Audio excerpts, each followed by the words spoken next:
Chapter 4592. Now that I've already saved you, it's time for me to leave. There was something subtle in his tone. It made Yiqing Luo feel a sense of uneasiness. You saved me, really, all right? She stared at his eyes without blinking as she opened her mouth with difficulty.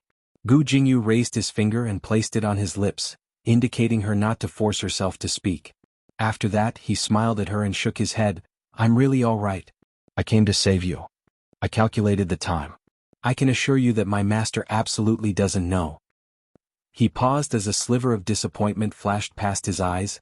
I'm preparing to leave because my master is coming out of his closed-door cultivation tomorrow. I must rush back to secluded palace before he comes out. Yiqing Luo saw all of Gu Jingyu's expressions.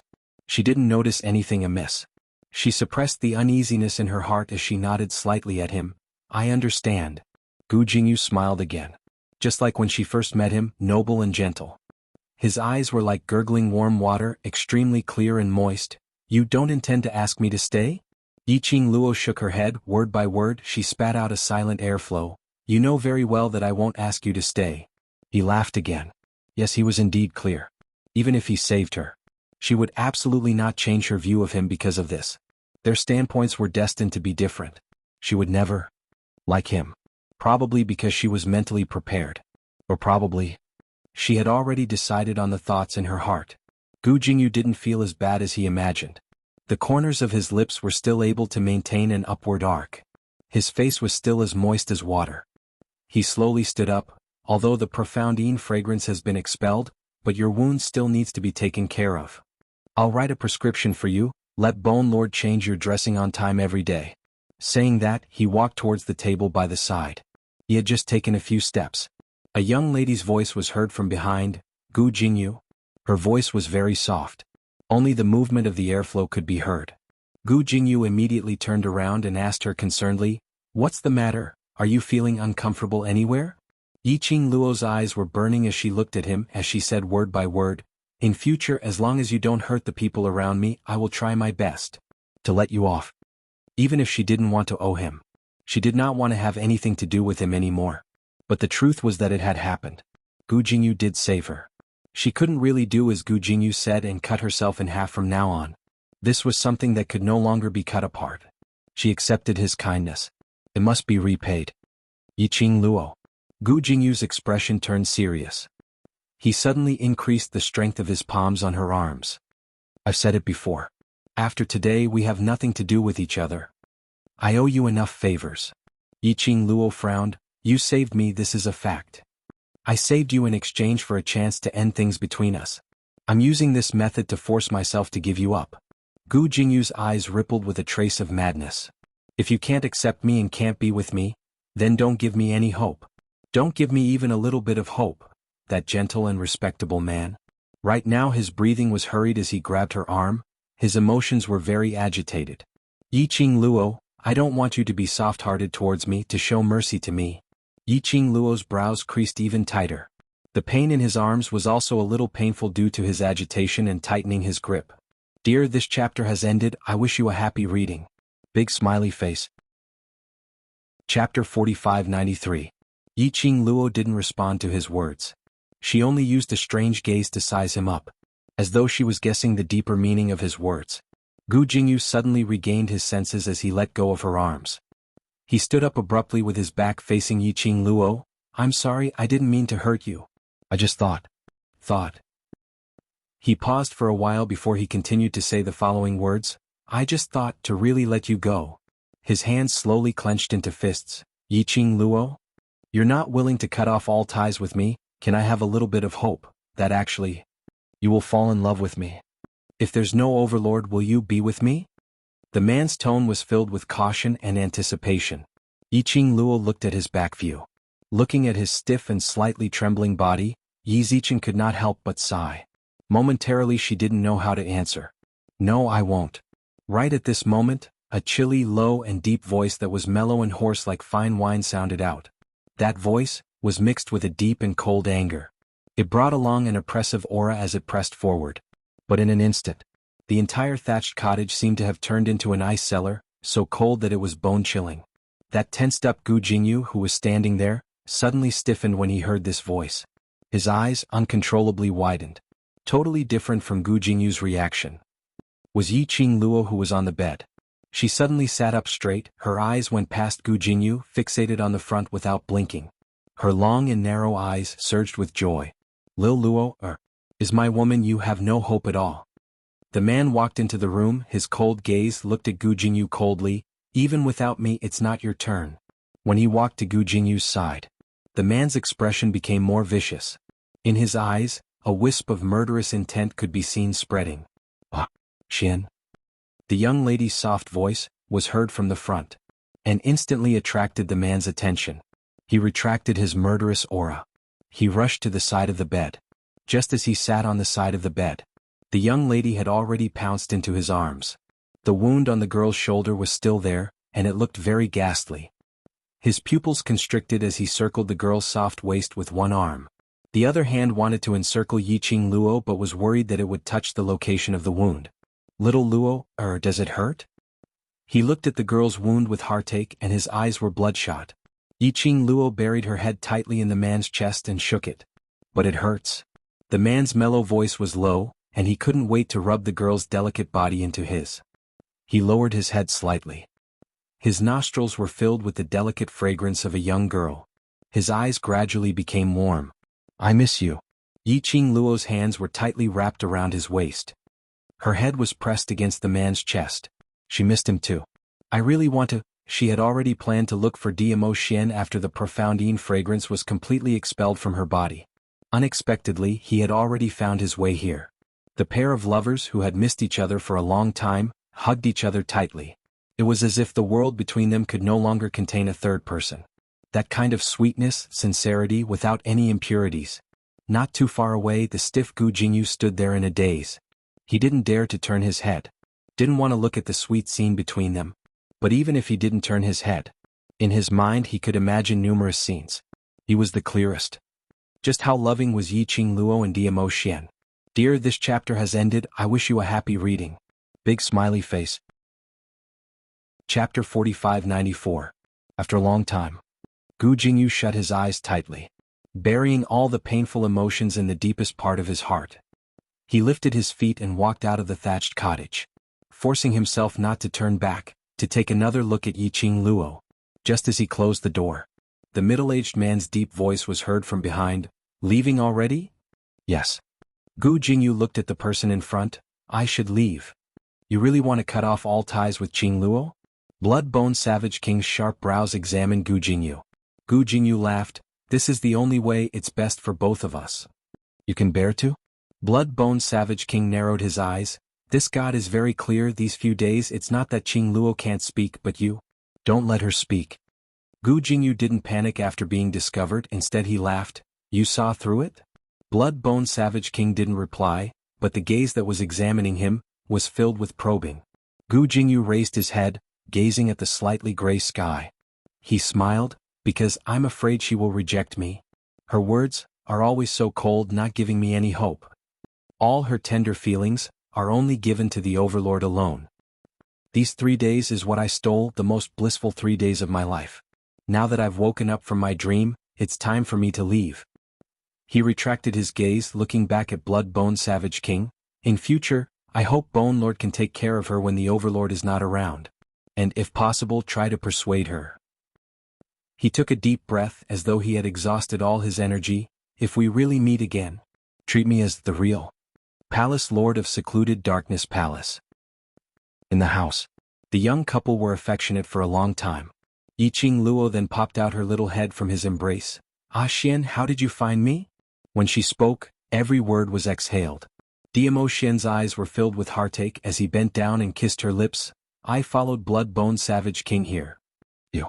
Have you found Xiao Yi and the rest? Yiqing Luo grabbed his robe tightly as she asked carefully. Her tone was filled with apprehension and uneasiness, but he was afraid to find out about them. He was also looking forward to hearing their news from Diamo Xian. Diamo Xian's body stiffened, his large palm caressed her face. Found it? His reaction scared her. The young girl was slightly startled. Her little hand gripped his collar tighter. Then, they're fine, right? Don't worry. Diamo Xian's slender fingers slowly unclenched her 5 tightly clenched fingers as he comforted her in a warm voice. You used the Azure Dew ring to protect them at the last moment. They're all right. After hearing this piece of news, all the worry and pressure that he had been feeling for the past few days disappeared. Her delicate body froze. He relaxed again. Her long and narrow eyes began to redden. They're all right. Are they really all right? Yi Qingluo's voice was slightly agitated. The airflow when she exhaled also made her throat feel extremely uncomfortable. But she didn't seem to notice it as she grabbed onto Diamo Xian and continued, Then where are they now? They're all right, right? And Ajan he. Oh. Yi Qingluo wasn't able to finish her question in time. The man had already bent his head down as he forcefully bit on her lips, sealing all her words. The man's overbearing aura instantly infected the young girl. Dear, this chapter has ended. I hope you enjoy reading. Big smiley face. Chapter 4595. Only when he had completely rendered the young girl unable to speak did he slowly let go of her. However, he did not forget to give her a fierce peck on her lips. They're fine, stop talking. Diamo Xian pulled her into his arms. Don't you believe me? Yi Qingluo leaned on his chest, panting lightly as her cheeks blushed slightly. She nodded in his arms. Naturally, she believed him. Only, worried that Diamo Xian was afraid that she would be worried and purposely said these words to comfort her. Diamo Xian's large palm gently caressed the young lady's back. His eyes were filled with love and tenderness, like a pool of spring water. He said softly, I heard from the blood-bone barbarian king that the mysterious Yin fragrance will be completely expelled from your body by tomorrow. I will bring you to see them. Yi Qingluo nodded vigorously. But very quickly she seemed to have thought of something as her tiny hands gripped onto the man's shirt, raising her head to look at him while mouthing, Then where's Ajan? Diamo Xian's eyes sunk slightly. Yi Qingluo blinked her eyes nervously. She knew that Diamo Xian cared about her. Long Yunzhan was the one who hurt her, even if it wasn't his intention. But the one who injured her was indeed Long Yunzhan. She was worried that Diamo Xian would take action against Long Yunzhan because of this. To Diamo Xian, those people in the world group, it was only because she cared about them that he would take care of them. If it wasn't for her, they were afraid that Diamo Xian would not even cast a glance at them. Long Yunzhan had hurt her. Diamo Xian would definitely fly into a rage. I didn't find him. When he mentioned Long Yunzhan, Diamo Xian's eyes turned sinister. From that day onwards he disappeared without a trace. Yi Qingluo heaved a sigh of relief as she mouthed, Xian isn't angry, Zhan he was. You don't have to explain for him. Diamo Xian's index finger pressed against Yi Qingluo's lips, he hurt you. It's because of the secluded palace. Yi Qingluo still wanted to say something. Diamo Xian's kiss landed again, Lil Luo, he hurt you. This point there's no room for discussion. The next day. Heaven Realm, a courtyard in a relatively remote town. Gu Zishi finished brewing the medicine and handed it to Qiao Jin. Be careful. Xiao Yi has been unconscious for 3 days, why hasn't she woken up yet? Is she actually seriously injured? Qiao Jin held the medicine, his face full of anxiety and unease. The man's ordinary face was haggard. The corners of his eyes were a patch of greenish-black. His chin was also covered with loose stubble. Gu Zishi shook her head with a troubled expression. Ren Jianying's profound strength is too strange. I don't know what method or strength she used to injure Xiao Yi's internal organs. She sighed. Right now, we can only temporarily use herbs to alleviate the spread of Xiao Yi's injuries. As for the rest, although she was a medicine master, however, these internal injuries were far beyond her understanding. She was still helpless. Especially now, their group was completely like fugitives in the Heaven Realm. If he stuck his head out, it was very likely that he was caught again. The power of the Palace of Darkness combined with the power of the Ren family. It was about to swallow the entire heavenly realm. She didn't even dare to go out to look for medicinal herbs, or to invite a more powerful doctor. Qiao Jin's eyes were filled with pain. He shut his eyes hard as he carried the medicine and went to Yan Xiaoyi's room. Gu Zishi looked at Qiao Jin's back view as she sighed silently. Behind her, an arm encircled her petite body. The man's gentle voice was heard from behind, Qiao Jin is too worried about Xiao Yi, don't take it to heart. Come. WonderfulBookhouse.com.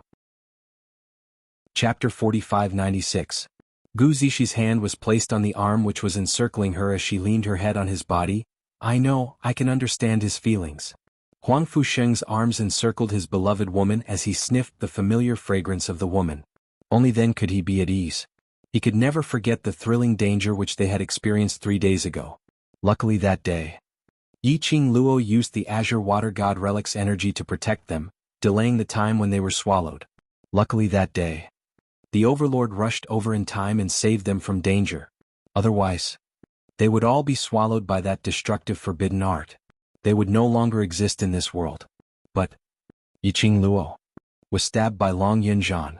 Even though they were quite a distance apart, they could clearly see that when Long Yunzhan stabbed towards Yiqing Luo, the wound on his shoulder was oozing out and undetectable. Black qi. It was a black qi which made one's hair stand on end upon seeing it. Following that, Yiqing Luo disappeared in front of their eyes. No one saw clearly how Yiqing Luo disappeared. Later on, they were sent to this place by the Overlord and left. 3 days passed. They didn't know what was Yiqing Luo's current situation. His heart was so heavy that it couldn't be any heavier. I wonder where did Brother Long go to? Huang Fusheng recalled that day when the Overlord heard that it was Long Yunzhan who injured Yiqing Luo. He sighed, if the Overlord finds him, I'm afraid the Overlord will not let him off. Luo and Brother Long's relationship. If the Overlord really killed Brother Long, I'm afraid Luo will be upset. Gu Zixi eyelids drooped. They really couldn't imagine. Just a moment ago they were still fighting side by side. The next moment he pointed his weapon towards his teammate. They heard Xiao Jin's simple explanation: it was because Long Yunzhan was controlled by the people from the Nether Palace. But, generally speaking, wanting to control someone, there must be a medium. Ever since Long Yunzhan came to Heaven Realm, he had never acted alone. How did he get implanted by the people from the Nether Palace? Sister Ziqing, she went to look for Brother Long. Could it be that she knows where Brother Long is? Gu Zixi said worriedly, since Brother Long is already in a controlled state, if Big Sister Ziqing looks for him, wouldn't that is Ziqing's own choice. Huang Fusheng chuckled and kissed her hair. If I was also controlled and disappeared, would you look for me? Yes. He answered almost without hesitation. A faint smile appeared in Huang Fusheng's eyes. The Overlord will definitely find Luo. As long as he finds Luo, he will definitely find Brother Long. Huang Fusheng rested his head on her shoulder. We have to trust them. The other side. Xiao Jin carried the medicinal concoction that Gu Zixi had brewed into the dark room. The room was extremely quiet. The air was still filled with the faint scent of medicine. Xiao Jin walked to the bedside and placed the bowl of medicine on the side. He sat by the bedside and gazed affectionately at the person on the bed. There was gentleness in his eyes. He stretched out his hand and gently stroked the woman's outline with his slender and fair fingers. His fingertips were warm, as if he was painting the woman's face with every stroke. Xiao Yi, after sleeping for so many days, it's time to wake up, Xiao Jin chuckled. His voice was hoarse, as if he had not drunk water for a long time. It was extremely dry. Dear, this chapter has ended. I wish you a happy reading. Big smiley face. Chapter 4597. The unconscious person on the bed suddenly grabbed Xiao Jin's hand with both hands. That strength was extremely strong. Xiao Jin's body suddenly stiffened. He looked at Yin Xiaoyi with ecstasy and opened his mouth, wanting to call her name. But when his gaze fell on her tightly closed eyes, it was as if a basin of cold water had been poured on him. He maintained his half-bowed posture in a daze and looked at Yin Xiaoyi's face without blinking. Cold sweat seeped out of the woman's forehead. Her brows were tightly knitted together and her body was still trembling slightly. Even if her eyes were tightly closed, one could see her pain at this moment. She didn't wake up. She didn't wake up. Xiao Jin quickly came back to his senses. Xiaoyi, what's wrong with you? Where are you feeling uncomfortable? I'll go and call Zixi now. He was about to move. Yin Xiaoyi's hand suddenly grabbed him tightly. Her body trembled even more violently. His lips were pale and wriggling as if he was trying to say something. Xiao Jin hurriedly turned around and held the woman's hands, bringing them to his lips and kissing them. I won't leave. Xiaoyi, I'm here. He held Yin Xiaoyi's hand as he carefully and gently pulled her into his embrace. He used his own warmth to dispel the coldness in her body at this moment. Ajin? Vaguely, he seemed to hear the woman murmuring in a low voice. He looked at the woman's pained expression and slowly moved closer to his ears.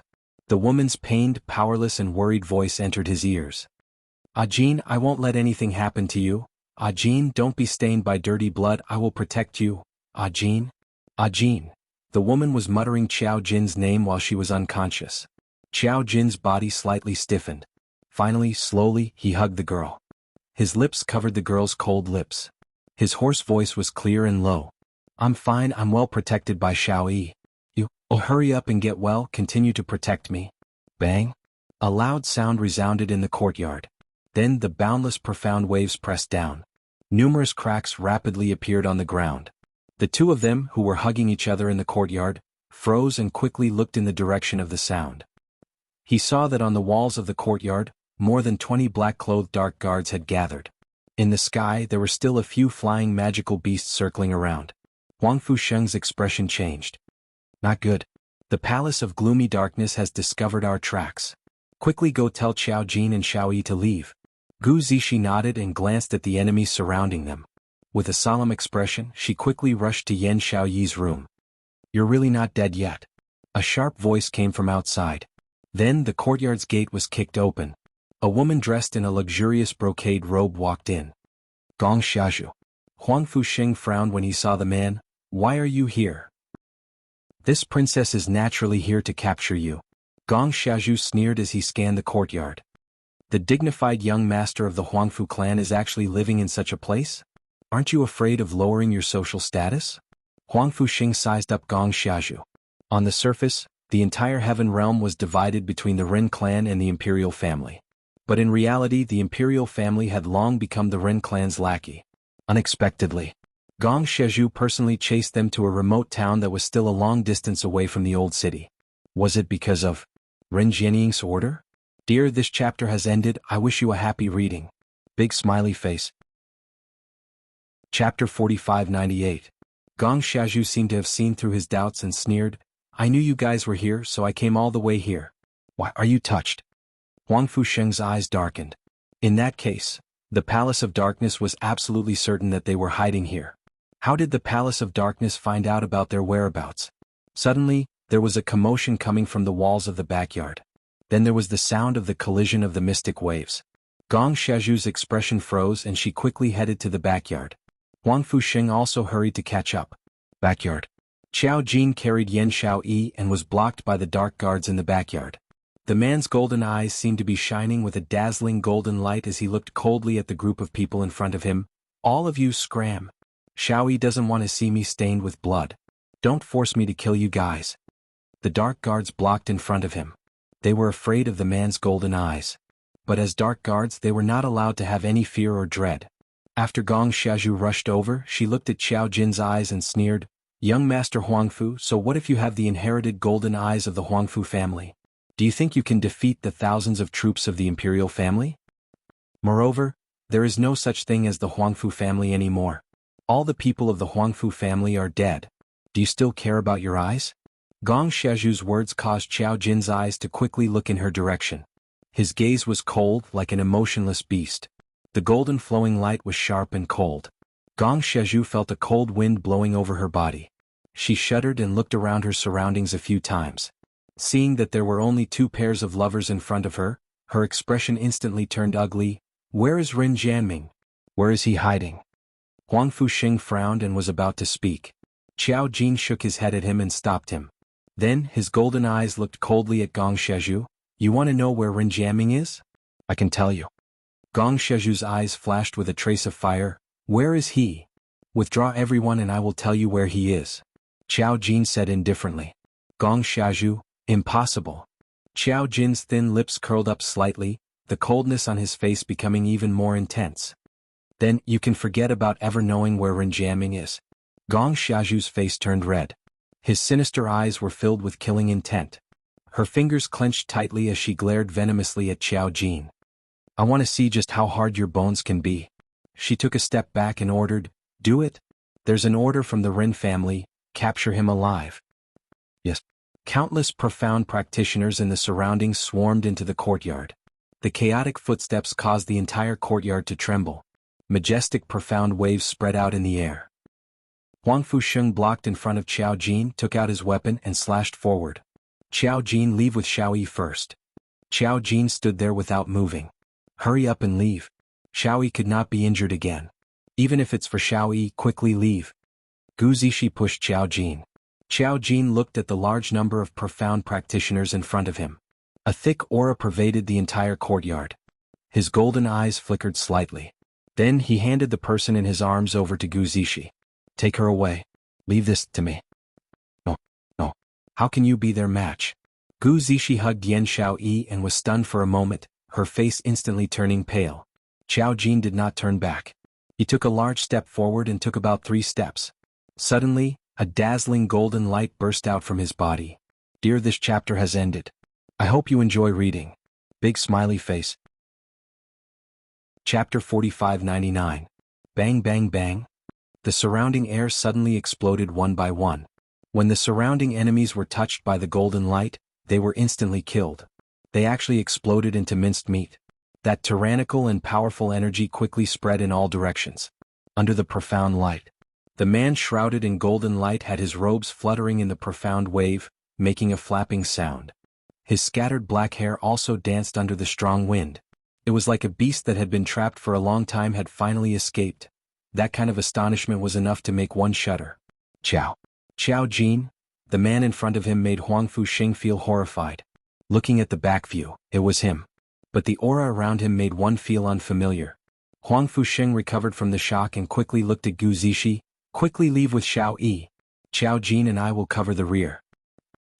But, Gu Zishi's eyes were full of worry. With Xiao Jin here, don't worry, don't look down on our Huangfu family bloodline. Huang Fuxing curled his lips at her. Suddenly he stretched out his hand. He pulled the woman into his arms, bent down and kissed her on the lips. My source of energy. The corners of his lips curled up into a smile. When he let go of the woman, that pair of black eyes was covered with a layer of dark gold. Gu Zishi hugged Yan Xiaoyi tightly, her eyes staring at Huang Fuxing. She took a deep breath. Xiaoyi and I will wait for you to find us. After she finished speaking, she hugged Yan Xiaoyi and quickly turned around, rushing towards another corner. Someone wanted to stop them. But they were stopped by Huang Fuxing. A group of people were actually stopped by 2 people in the courtyard. Gong Xiaoju's expression immediately twisted and turned green. She suddenly drew out a long sword from the side and charged straight towards Xiao Jin's direction. Between her brows, there was a sinister and terrifying look. What Huangfu family? It's just a joke, so what if it's golden eyes? A joke is a joke. The long sword fell. Xiao Jin didn't even dodge. He directly raised his hand and caught the long sword that was stabbing towards him. Bang! There was a loud bang. The long sword collided with the golden light. The collision produced intense sparks. Endless waves surged wildly and spread out. The profound practitioners who were relatively close to him spat out mouthfuls of blood as their bodies were sent flying. Gong Xiaoju's eyes grew increasingly sinister. Unable to pull out her sword, she simply let go of it. There seemed to be some kind of black mist in her eyes, and the corners of her mouth curled up mockingly. Golden eyes. This princess will poke your eyes blind. Let's see what you can do then. Show off your golden eyes. Out of nowhere, she took out a dagger that emitted a black aura. It looked like a very blunt dagger. It was as if it couldn't cut through anything. When Xiao Jin's gaze came into contact with the dagger, his face slightly sunk. He let go of his sword and quickly retreated while shouting at Huang Fuxing, "Be careful of the dagger in her hand." It's too late. Gong Xiaoju grinned. He raised the dagger in his hand and wrapped it around Xiao Jin. This is something that Patriarch Ren specially gave me to deal with your Huangfu family, Tong Ren. Now that you've lost your golden eyes, what power do you have to fight with me? Gong Xiaoju brandished her dagger. The black aura floated and continuously headed towards Xiao Jin's eyes. That black aura seemed to have its own consciousness. It was another attack from all directions without any blind spots. Xiao Jin took care of the black aura. Gong Xiaoju's attack had already swiftly slashed towards him. Bang! Suddenly, a piercing cold intent shot over from afar. Gong Xiaoju only felt something swaying in front of her. Her hand was pierced by a sharp object. Chapter 4600. Under Xiao Jin's golden eyes, a black scythe with an extremely complicated totem appeared. That was Xiao Yi's black scythe. Xiao Jin's pupils contracted. He grabbed the black scythe with one hand and quickly looked towards the direction where the black scythe was coming from. He saw Yan Xiaoyi, who was originally unconscious and was carried away by Gu Zishi, had already woken up. She placed one hand on Gu Zishi's shoulder, her body weak and powerless. But when she looked up, A piercingly cold light shot out from her beautiful eyes, filled with determination. Xiao Yi, it was a smile. She used the black scythe to block Gong Xiaoju's attack. Why did she come back? Qiao Jin's heart felt as if it was being strangled by something, causing him to feel as if even his breathing had been frozen. Why did she come back? He was afraid that she would be injured, that was why he let them leave first. He looked around at the ferocious and bloodthirsty profound practitioners around him. Qiao Jin's heart was beating rapidly, almost without any hesitation. He grabbed the black scythe tightly and sprinted towards Yan Xiaoyi's direction. Ah! Gong Xiaoju clutched her wrist, her face contorted in pain. She gritted her teeth as she glared at Qiao Jin's swiftly departing figure and roared in a terrifying rage, "Want to leave? Not so easy." She used her other uninjured hand to grip the dagger tightly. The blunt and clumsy blade looked ordinary and unremarkable. But this was the only thing that could deal with the Huangfu family's golden eye. As long as she had this dagger. Those two from the Huangfu family could only wait to be captured. And they still wanted to have a happy ending? She was going to torture another person to death in front of these two lovers. Gong Xiaoju's face contorted, her eyes filled with uncontrollable madness. She ignored her pierced hand and dashed towards Qiao Jin's back. "Idiot. Huff huff. Pay attention to your back. I'm fine." Yan Xiaoyi panted heavily as though she was trying her best to endure the pain. Her face grew increasingly pale. "Xiaoyi, you're not in a good condition now, stop talking." Gu Zixi could clearly feel how much Yan Xiaoyi's delicate body was trembling as she hung on her. More and more weight was leaning on her. It was as if he wouldn't be able to hold on any longer. Yan Xiaoyi shook her head as she watched Gu Zixi swiftly clear up the surrounding profound practitioners, before bringing her closer to Qiao Jin. It wasn't her who wanted to be a burden and didn't want to leave. Instead, Gong Xiaoju did not give them a chance to leave. There were even more profound practitioners surrounding the backyard. It was impossible for her and Gu Zixi to escape. Why not? To return to the battlefield and fight alongside Qiao Jin? To be able to stay by your side. I'm willing to die. The low voice was soft and soundless. Even Gu Zixi, who was at a close distance, asked in confusion when she killed a profound practitioner in front of her, "What? What did you say?" Gu Zixi didn't hear it. But in front of him, not far away, the man who was getting closer and closer to her seemed to have sensed something. That pair of golden eyes stared at her unblinkingly. Like a ray of sunlight, it shone into Yan Xiaoyi's heart. Qiao Jin's 5 fingers suddenly tightened. He let out a beast-like roar. Golden light burst forth.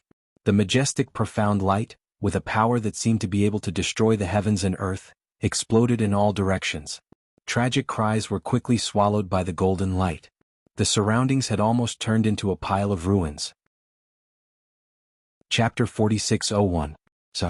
Qiao Jin rushed in front of Yan Xiaoyi and carried her down from Gu Zixi's shoulders. Yan Xiaoyi leaned into Qiao Jin's embrace and smelled his scent. The empty place in her heart was filled up. Her breathing also became much calmer. "Why are you so stupid? Why did you come back?" Qiao Jin hugged Yan Xiaoyi tightly, his tone full of heartache. "If you get hurt again, what do you want me to do? Since Gong Xiaoju is here, he must have set up an inescapable trap. How can Zixi and I escape?" Yan Xiaoyi said softly, "If I hadn't come, Gong Xiaoju's sword would have pierced your body." She took a deep breath and moved her lips with difficulty. "See, I saved your life again." The woman's face was extremely pale. Even her words were barely audible. Qiao Jin's heart ached when he saw that. He hugged her tightly. "You saved me again. What are you still in a daze for? Have you forgotten what Qing Luo told us earlier?" Yan Xiaoyi's consciousness started to dissipate. However, he still forced himself to continue. "Don't be distracted on the battlefield." Qiao Jin's heart suddenly jolted. "Xiaoyi, don't sleep. Don't sleep. You saved me, now watch me protect you. Open your eyes." Yan Xiaoyi could only vaguely hear Qiao Jin calling her name. However, she could no longer hear what he was saying. "My head feels heavy, so heavy," she could not open her eyes. "You still have the mood to be lovey-dovey here? All of you can go to hell." Gong Xiaoju's eyes were scarlet and filled with jealousy and hatred. Gong Xiaoju was holding a dagger. It actually sliced open the golden light emitting from Qiao Jin's body, cleaving out a path. "Qiao Jin." Huangfu Sheng's dark golden pupils suddenly shrunk as he shouted sternly, "Your Huangfu bloodline can't block Gong Xiaoju's dagger. Dodge it." "Master." Vaguely in Yan Xiaoyi's space of consciousness, there seemed to be someone calling her name. She struggled to open her eyes. He tried hard to gather his consciousness. Master, Qiao Jin is in danger. It was the black sickle blade. Yan Xiaoyi's ears twitched. In her consciousness the words, Qiao Jin is in danger, kept repeating. Qiao Jin. A Jin. At this moment Yan Xiaoyi's consciousness shot out a powerful willpower. Suddenly she opened her eyes. His hand grasped the hilt of the black sickle blade. In the meantime, Gong Xiaozhu held the dagger and swung it down. That ferocious face was filled with hysterical madness. Fool. Qiao Jin said coldly. He didn't notice Yan Xiaoyi's awakening. The golden light at the bottom of his eyes was like a dazzling sun, emitting a resplendent brilliance. Boundless golden light. It was like a golden storm. The attack spread throughout the entire space. Qiao Jin's sleeves fluttered in the wind. But Yan Xiaoyi gripped the black scythe tightly. An aura of death that came from hell emanated from the black scythe. Bang! The light of the black scythe merged with the golden light. It turned into a majestic and powerful profound radiance and blocked in front of Gong Xiaozhu. Xiaoyi. Qiao Jin sensed Yan Xiaoyi's power and lowered his head to look at the person in his arms. Profound waves surged, black gas and golden light intertwined. Yan Xiaoyi's half-squinted beautiful eyes met the man's eyes in a daze. Something as thin as a cicada's wing was blown away in the strong wind. Yan Xiaoyi's half-squinted beautiful eyes gradually widened little by little. Profound waves vibrated and strong qi floated. The man's black hair bared his fangs and brandished his claws behind him. The golden light hit the man's face lightly. End of this chapter. Chapter 4602. He had a handsome face and fair skin. Between his brows, there was an awe-inspiring and inviolable nobility. Especially those eyes. Under the golden light they shone brightly. Like the most dazzling jade in the world. The golden light was dazzling and beautiful. It was as gentle as jade, but it also carried an awe-inspiring majesty. That was a what kind of face? Yan Xiaoyi couldn't say what kind of feeling it was. Just in that instant, her heart seemed to have stopped. Just a glance. Yan Xiaoyi could be sure. The man with this unfamiliar face was the man she deeply loved. Was this his real face under the mask? Xiaoyi. Qiao Jin didn't have extra time to care about the skin on his face. He called out Yan Xiaoyi's name softly. His voice was a little breathless and heavy. Don't use the power of the profound jade heart anymore. You need to rest well. Listen to me now. He said word by word, go to Huangfu Sheng's side with Zishi. I'll protect you after I'm done here. Yan Xiaoyi gripped his clothes tightly. Qiao Jin. I came back because I want to be together with you.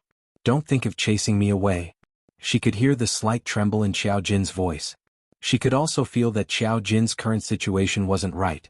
She was afraid that once she left, Qiao Jin wouldn't be able to hold on. No. Both of them were the pillars of the other. The majestic and terrifying profound light swept along with the black qi of the golden light and the black scythe. It spread more and more violently. Dangerous and fatal. Gong Xiaozhu was blocked outside. The sharp profound light was like a knife, cutting her skin. She gripped the dagger tightly, unwilling to give up easily. She stabbed the golden light in front of her again and again. Ren Jianying had said, every member of the Huangfu family used the power of the golden eyes. Once the power was used up, they would become a cripple. Especially, it was overly consuming the power of the golden eyes. So what if Qiao Jin had pure golden eyes? He used the golden eyes to release power that exceeded his body's capacity again and again. Sooner or later he would collapse. The more he consumed, the more power he would use. The deeper the damage to him. Right now, they were just competing to see who could endure it. As long as she could endure longer than Qiao Jin. Then today the winner would be her. That bitch from the Gu residence had kidnapped her big brother Ming and caused her imperial family to fall to such a state. She had to kidnap the person that slut cared about. Then he would use these people to threaten that bitch. Qiao Jin. Are you crazy? As a member of the Huangfu clan, Huangfu Sheng naturally understood the reason behind it. His face turned pale and he wanted to stop Qiao Jin. However, those people who couldn't deal with Qiao Jin had already changed targets and were entangled with him in Gu Zishi. The entire courtyard had turned into a shuraba. Qiao Jin. I'm afraid I won't be able to hold on much longer. Crack. Suddenly there was a crisp shattering sound. Gong Xiaozhu laughed savagely. Qiao Jin, this princess wants to see how you're going to escape from this princess while bringing along a cripple. The dagger in Gong Xiaozhu's hand cut through the surrounding golden light. Hua. The golden light tore through the air and suddenly exploded. Gong Xiaozhu lunged forward like a madman. His mouth was even letting out a crazed and terrifying laughter. Xiao Jin. Yan Xiaoyi hugged Xiao Jin with both hands as her expression froze. She wanted to block in front of Xiao Jin. Her delicate body was forcefully pressed into Xiao Jin's embrace. Chapter 4603. You've already blocked it for me once. Do you want me to die if you do it again? A man's low and hoarse voice floated down from above. That warm and soft lips covered her forehead. Yan Xiaoyi's eyes suddenly reddened. Tears seeped out from the corner of her eyes. Golden light surged.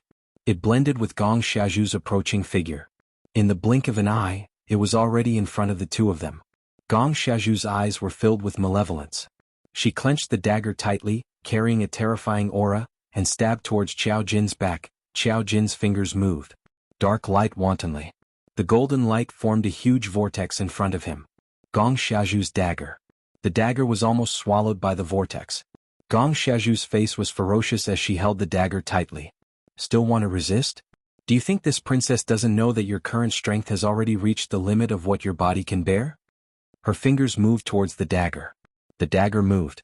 Fresh blood smeared on the dagger. On the dagger. She poured all the dark energy in her body. Don't think of stopping this princess. All of you must die. All of you must die. Gong Xiaozhu's throat was hoarse as she screamed crazily. The force of the collision between the two. The collision caused the golden vortex to spread a little. Xiao Jin's breathing tightened. He hugged Yan Xiaoyi's slender waist with one hand. No matter what, he must not let the person in his arms suffer any more harm. He had to hold on. You've only disappeared for a few days and the Palace of Darkness is already so arrogant? Suddenly, a clear and melodious voice came from the sky. That voice was filled with endless mockery and disdain. The moment that voice rang, Gong Xiaozhu was stunned on the spot. This voice was, that voice, Ren. It was that voice. Genuine's voice. Gong Xiaozhu's pupils constricted as she looked towards the direction of the voice, and when the few people who were fighting heard this voice, they were also stunned. Until the shadow of a colossal creature approached from afar. They saw a huge nine-tailed fox swaying its 9 furry tails as it landed elegantly. Everyone saw a purple figure jump down from the back of the 9-tailed fox. Her purple robes fluttered in the wind, and her style was peerless. As soon as he appeared, this caused the entire courtyard to fall into a weird silence. Lord Dizun, all the profound practitioners panicked. His gaze fell on the petite figure in the man's arms. The girl lazily nestled in the man's arms. There was an indifferent sneer on her beautiful face. She met everyone's gaze and smiled faintly. She looked around and finally fixed her gaze on Gong Xiaozhu. Is there no one else in the Palace of Darkness? They actually sent a piece of trash like you to cause trouble? Jinren. Gong Xiaozhu glared at the girl and read with unconcealable resentment in her eyes. It really was her. That girl. She's back. Yiqing Luo landed on the ground from Dmo Xian's arms, the corners of her lips curled into a cold arc. Do you know the consequences of hurting my friend? Gong Xiaozhu's face sank and she took a few steps back. Yiqing Luo had no intention to stop her. She just smiled faintly and her voice was elegant.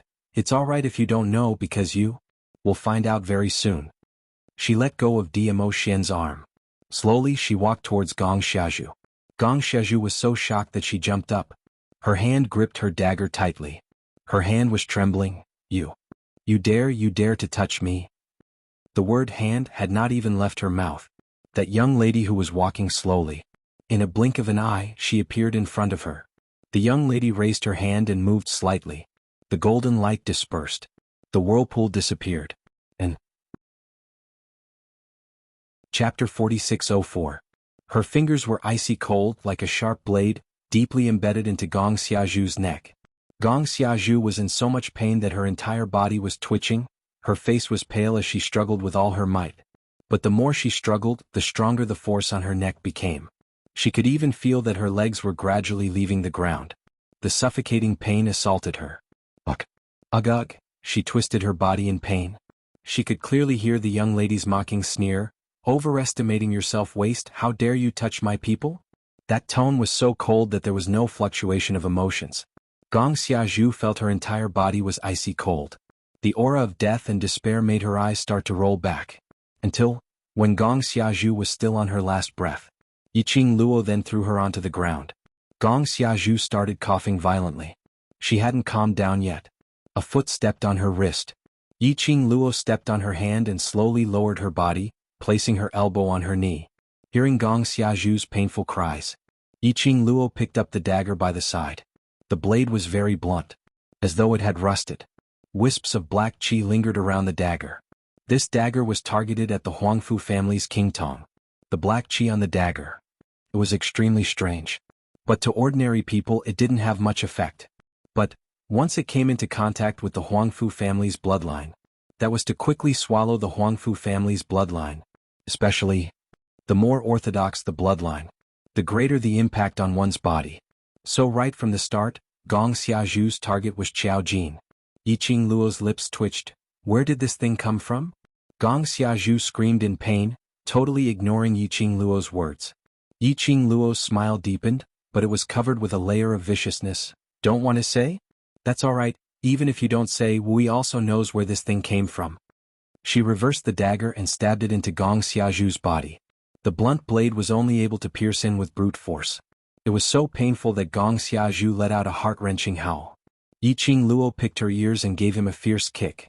Gong Xiaozhu's body rolled to Qiao Jin's feet like a piece of trash. Here, I'll leave it to you to play with. Qiao Jin carried Yan Xiaoyi as he stared at Yiqing Luo without blinking, until Yiqing Luo spoke to him. Only then did he come back to his senses. His eyes suddenly lit up. Carrying Yan Xiaoyi, he rushed towards Yiqing Luo. She didn't even bother to take a look at Gong Xiaozhu, who was on the ground. Qing Luo, you can save Xiaoyi, right? You can definitely save Xiaoyi, right? He lowered his head and looked at Yan Xiaoyi, whose face was pale, but she forced herself to open her eyes. Look at Xiaoyi, she doesn't seem to have a simple internal injury. Yiqing Luo received Yan Xiaoyi from his arms. He laid it flat on the ground. As she felt her pulse, she raised her head and stared straight at Qiao Jin. Speaking of this face of yours is actually quite good looking, just a little worse than my Xian. Don't cover your face in future. Our group is filled with handsome men and beautiful ladies, so don't spoil our group's image. Qiao Jin? He didn't have the mood to discuss about his face, alright? Tsk. Xiaoyi, you're too reckless. Yiqing Luo felt her pulse and clicked her tongue as she took out a bottle of medicinal pills from her arms and stuffed it into her mouth. You obviously know that your body is already in such a state, yet you still forcefully revolve your profound jade heart. Are you trying to self-destruct? End of this chapter. Chapter 4605. Yan Xiaoyi didn't say a word as she allowed Yiqing Luo to feed the medicine into her mouth. Qiao Jin, who was by the side upon hearing this, went into a daze as he frantically knelt by Yan Xiaoyi's side, looking at her anxiously. Qing Luo, is it that Xiaoyi's body has a very serious internal injury? I knew it. It's all my fault. I shouldn't have let her forcefully circulate the power of the profound jade heart. Qing Luo, you must save Xiaoyi. Only you can save her. Qiao Jin seemed to be possessed by a demon, repeating these words non-stop from his mouth. His eyes were filled with fear and worry. Yiqing Luo, Yan Xiaoyi. He must be an idiot. Yiqing Luo stuffed the pill into Qiao Jin's hand and rolled her eyes at him, then she stood up and was about to leave. Qiao Jin pounced forward in panic as he hugged Yiqing Luo's thigh. Qing Luo. Don't go. Save Xiaoyi, you can definitely save her. Yiqing Luo raised her eyes and looked not too far away at that man who was squinting his peach blossom eyes, looking at them with a smile which didn't look like a smile. She shuddered violently and retracted her leg. Qiao Jin, after you took off the human face, did your IQ drop as well? If you want to hug your Xiaoyi tightly. After withdrawing his leg, he decisively ran towards Dmo Xian. Her big vinegar jar was about to be overturned. If he spoke a few more words with Qiao Jin, she reckoned that Qiao Jin was in danger. Concern leads to confusion. It was a mess. He was like a retard. Qiao Jin still wanted to pounce over. Huang Fusheng, who was next to him, pressed him back. Gu Zixi gently explained, don't be nervous. From what Luo said, Xiaoyi should be fine. Something really happened to Yan Xiaoyi. Yiqing Luo's attitude would absolutely not be as relaxed as it was now. Qiao Jin blankly hugged the pale-faced person in his arms. Really? Do you think Luo wouldn't be worried about Xiaoyi? Gu Zixi threw the question back. Of course I'm worried. It was a question that didn't require much thought. After blurting it out, Qiao Jin seemed to come back to his senses. Yes. Xiaoyi is fine. he murmured and lowered his head, pressing his forehead against the woman's. Have a good rest. I'll be by your side. Gu Zixi looked at the two people hugging each other, stood up slowly and walked to Huang Fusheng's side. How do you plan to deal with Gong Xiazhu? Gu Zixi squinted her beautiful eyes and walked slowly to Gong Xiazhu. That dagger should belong to the Palace of Darkness. Huang Fusheng carefully followed behind her, remaining vigilant. I can't believe that the Palace of Gloomy Abyss could actually take out something to target the Huangfu family. Gu Zixi's face darkened. Sheng, I have a feeling that more dangerous things will happen later. The higher we climb, the more dangerous it will be. This is unavoidable. Huang Fusheng rubbed Gu Zix's head. We have Aluo's help now, but in the future, it'll be just the two of us. Gu Zixi turned around, put her arms around his neck and lowered his head. She looked at Huang Fusheng sincerely and seriously, saying word by word, I will always be with you, while the two of them were talking. But they didn't discover that Gong Xiazhu, who was originally lying on the ground twitching, suddenly opened his eyes. His eyes were filled with an insane jealousy. Latest update, no pop-up window please. Chapter 4606. She jumped up from the ground with a whoosh. Following that, she stretched out her hand to her chest and grabbed that blunt knife that was buried in her body. With a violent tug, blood spurted out from her body. The smell of blood was thick and fishy. Gong Xiazhu didn't mind. She grabbed that bloody dagger and stabbed it towards Huang Fusheng's back. Go to hell. Go to hell. She screamed madly as her expression turned into madness. Her mental state was no longer normal. A black flowing light flashed past. The cold glint carried a strong murderous intent as it surged in all directions. By the time Gu Zixi sensed the danger, it was already too late to block in front of Huang Fusheng. Bam! Gong Xiazhu pounced forward. In the next instant, it was as if it had been bounced off by something. She fell heavily onto the ground. This fall caused Gong Xiazhu to spit out blood. The blood in her body flowed all over the ground. She almost fell into a state of dizziness. How could this be? How could this be? Why wasn't it Huang Fusheng who was stabbed by her with that dagger? Why was it her again? She was the one who got injured again. I said you're stupid, you're really stupid. Not too far away, a young lady's contemptuous voice was heard leisurely. Gong Xiazhu's body trembled as she looked towards the direction of the voice. The blood was hazy. She saw the young girl in the red dress looking at her with a smile. Her eyes were filled with ridicule and ridicule. Since I dare to return that dagger to you. Naturally I've made full preparations. Yiqing Luo smiled lightly as her lips curled. I used the Azure Dew ring to set up a very simple barrier on the both of them. That dagger was only used to deal with the Huangfu family. But towards ordinary people and other forces, it had no effect at all. Gong Xiazhu was already in a state of panic. She could only follow her instinct and stab the black dagger into Huang Fusheng's body. But the black dagger couldn't break the barrier of a divine relic. Even if it was the simplest barrier, that dagger couldn't even get near to Huang Fusheng and Xiao Jin. You. Gong Xiazhu's throat was filled with blood, and she was so angry that she vomited blood. Gu Zixi was still in shock and protected Huang Fusheng behind her. Her face was still slightly pale as she stared fiercely at Gong Xiazhu. Almost, just a little bit more. The dagger fell on Huang Fusheng's body. It was a dagger specifically targeted at the Huangfu family's bloodline. If it really pierced into Huang Fusheng's body, she didn't dare to think too deeply about it. A ruthless killing intent flashed across Gu Zix's eyes. She lifted her leg and stomped on Gong Xiazhu's chest. Blood immediately gushed out from the wound caused by the blunt knife. Huff, huff, huff. At this moment Gong Xiazhu couldn't even speak. Large mouthfuls of blood gushed out of his mouth. Little she. Huang Fusheng noticed Gu Zix's intention and frowned slightly. Gu Zixi patted his hand lightly. Regardless of whether we killed Gong Xiazhu or not, the royal family will not let us off. This kind of person will only be a scourge if we keep him. Originally Yiqing Luo could easily kill Gong Xiazhu. But she left Gong Xiazhu with a breath of life. She wanted them to take revenge on their own. To vent this resentment, Gu Zixi raised that blunt knife and stabbed it into Gong Xiazhu's neck without any hesitation. The blunt knife entered the skin. It was very difficult. Gong Xiazhu was in extreme pain. However, Gu Zixi was ruthless. She directly killed Gong Xiazhu. Chapter 4607. The moment Gong Xiazhu died, the rest of the cultivators were easily dealt with. After a moment, Yiqing Luo led the few of them as they left this abandoned seventh courtyard. Not long after the few of them left, a red figure slowly walked into the courtyard.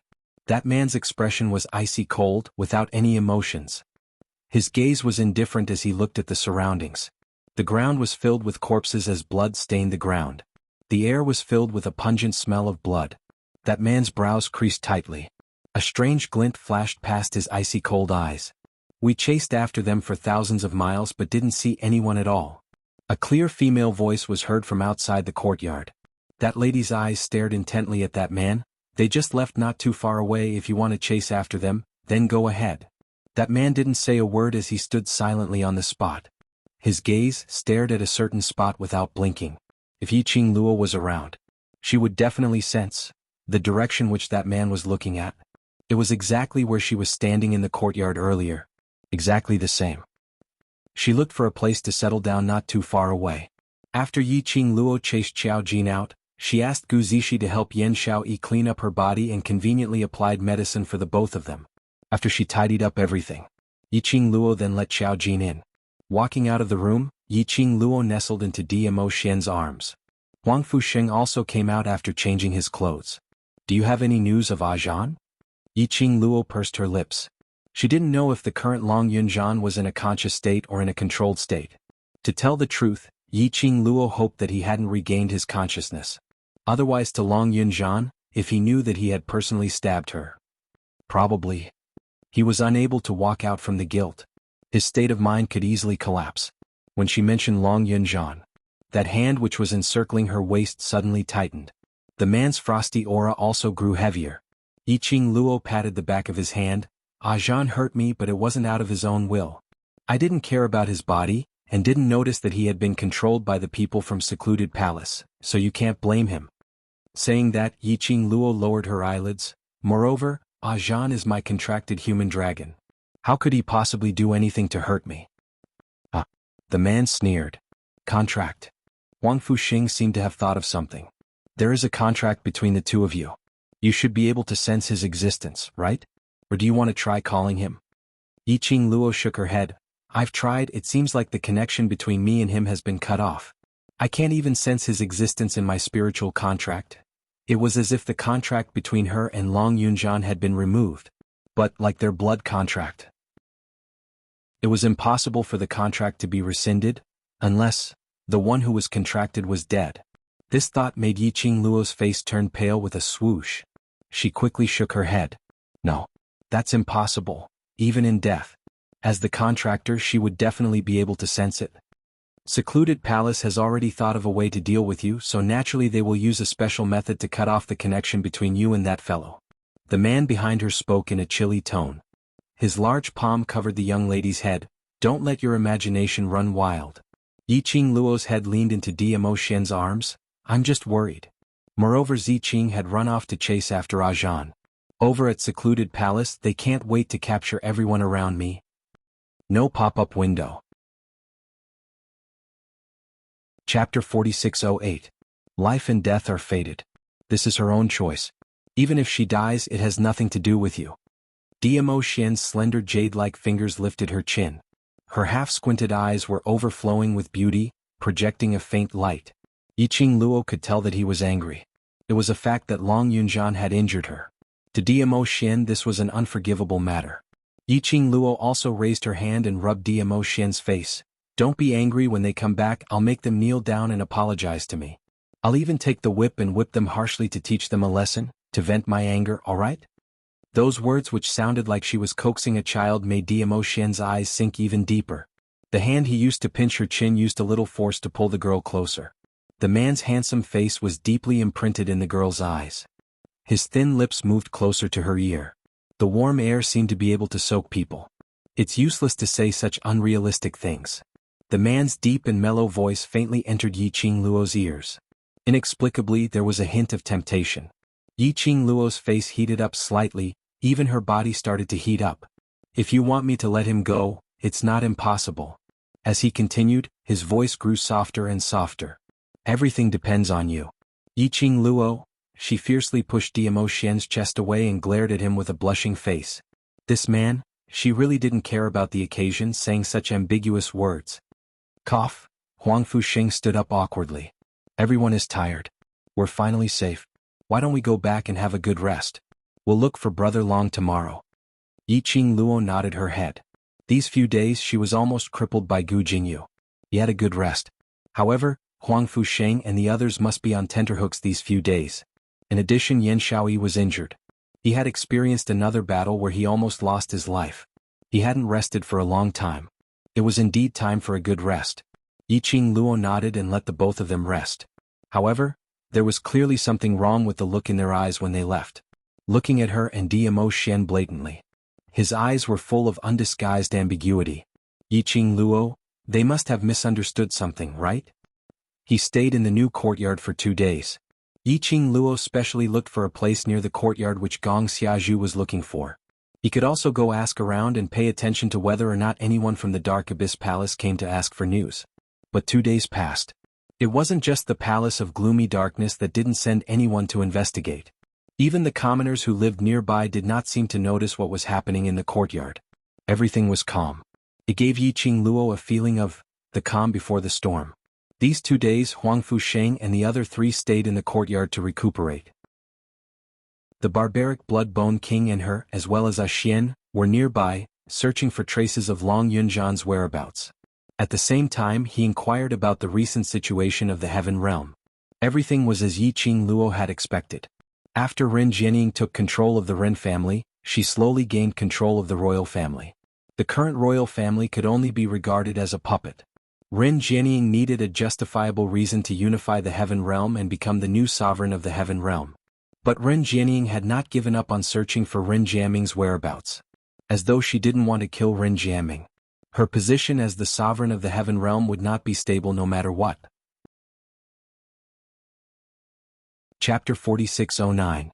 Thinking of Ren Jiaming. Yiqing Luo then thought of old man Tsang, who was lying on the ice bed, unable to regain consciousness. She clenched her fists as she sighed softly. There were still many things that she needed to do. After Yan Shaoyi's body had recovered a little, then they would leave this courtyard and head directly to the old city. If she faced Ren Jianying head-on, then there was a possibility to force out the mastermind of Secluded Palace. In the room. Yan Shaoyi stared blankly at the man who was busy in the room. That handsome face swayed in front of her eyes. Familiar yet unfamiliar. What are you looking at? There's nothing on my face. Xiao Jin looked at her fixed gaze as his thin lips curled upwards, smiling lightly as he sat by her bedside. He stretched out his hand and pinched her slightly cold hand, holding it in his own. Why is your hand so cold? Are you feeling unwell somewhere? I'm fine. Yan Shaoyi lowered her eyes to look at that big palm. Qing Luo's medicinal pill has the best effect. My body is much better now, perhaps tomorrow I might be able to get up. That wide and thick palm held her hand tightly. Between his nostrils was a man's breath. It was a familiar warmth. She sighed softly as she slowly raised her head. Her fair and slender fingers touched the corners of Xiao Jin's eyes as she said with heartache, "Look, you have dark circles under your eyes." Since she was injured, Xiao Jin had been taking care of her without any care. She practically didn't sleep much.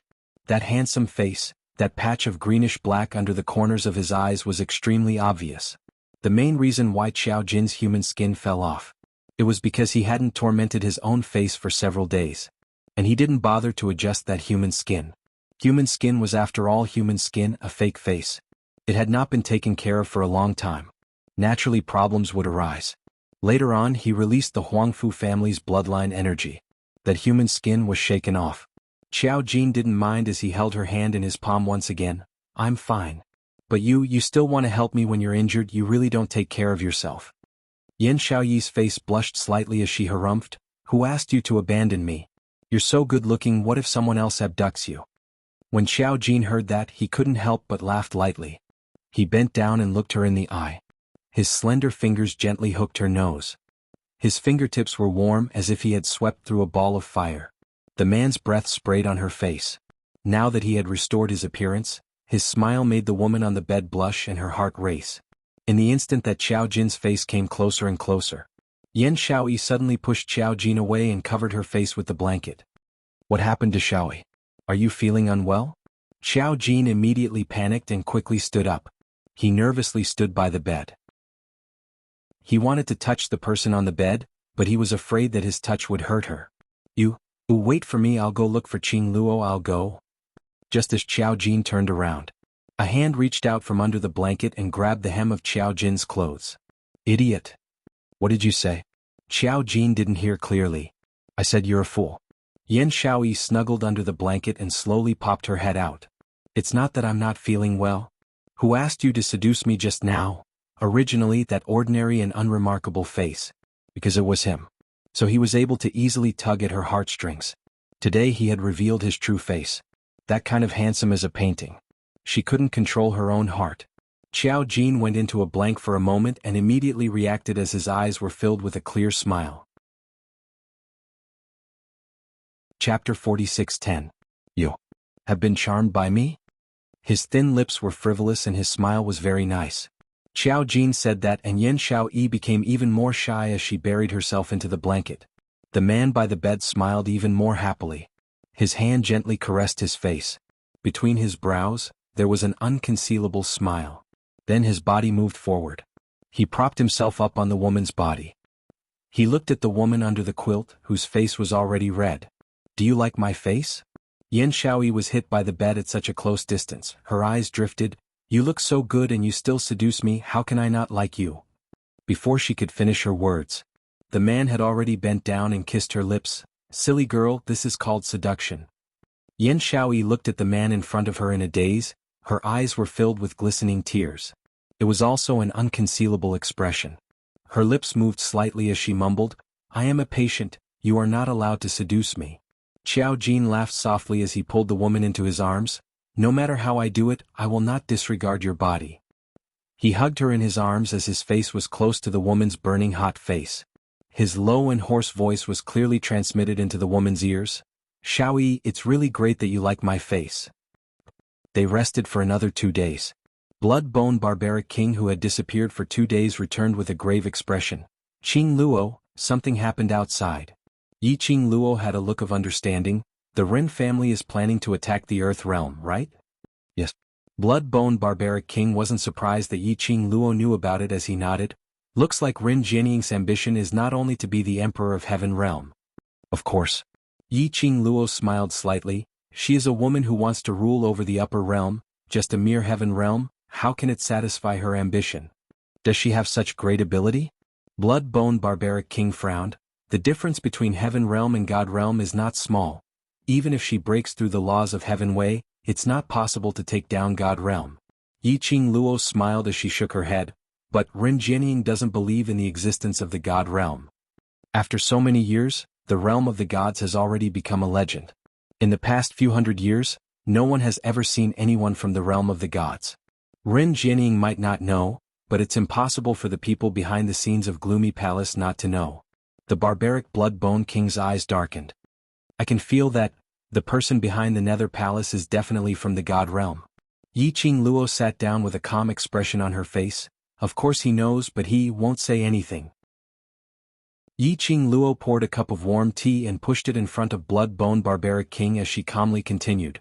Ren Jianying thought that she had made use of the Palace of Darkness, but in actual fact, the mastermind behind the Palace of Darkness was making use of her, to test our attitude.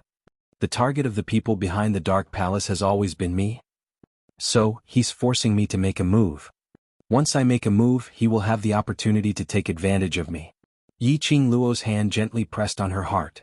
The mastermind behind the Palace of Darkness wants to make use of my Divine Phoenix Profound Jade Heart's body to nourish the Divine Phoenix Profound Jade Heart and provide it to him.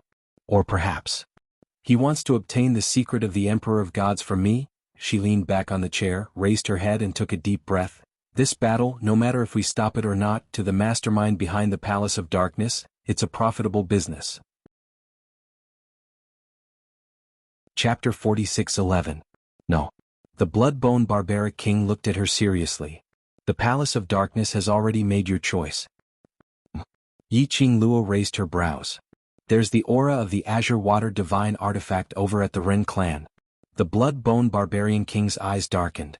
Feng Ji's vast water divine weapon was forged with my help. I'm not unfamiliar with the aura of the vast water divine weapon. Yi Qing Luo's expression congealed as she abruptly sat up straight. Azure Water Artifact. The people behind Gloomy Palace know that you are collecting Azure Water divine weapons. The Bloodbone Barbaric Monarch said, the Palace of Gloomy Abyss gave the Azure Water divine weapon to Rin Jianying in order to lure you out, to fight with Rin Jianying over the Azure Water divine weapon. Once they snatched it, it was bound to become a way to stop Rin Jianying's ambition. Yiqing Luo's eyelids drooped down slightly as her eyes sunk, faintly flickering with a treacherous cold glint. It's not as simple as luring me out. She remembered correctly. Previously, the Dark Forces had also wanted to collect the Azure Water divine artifact.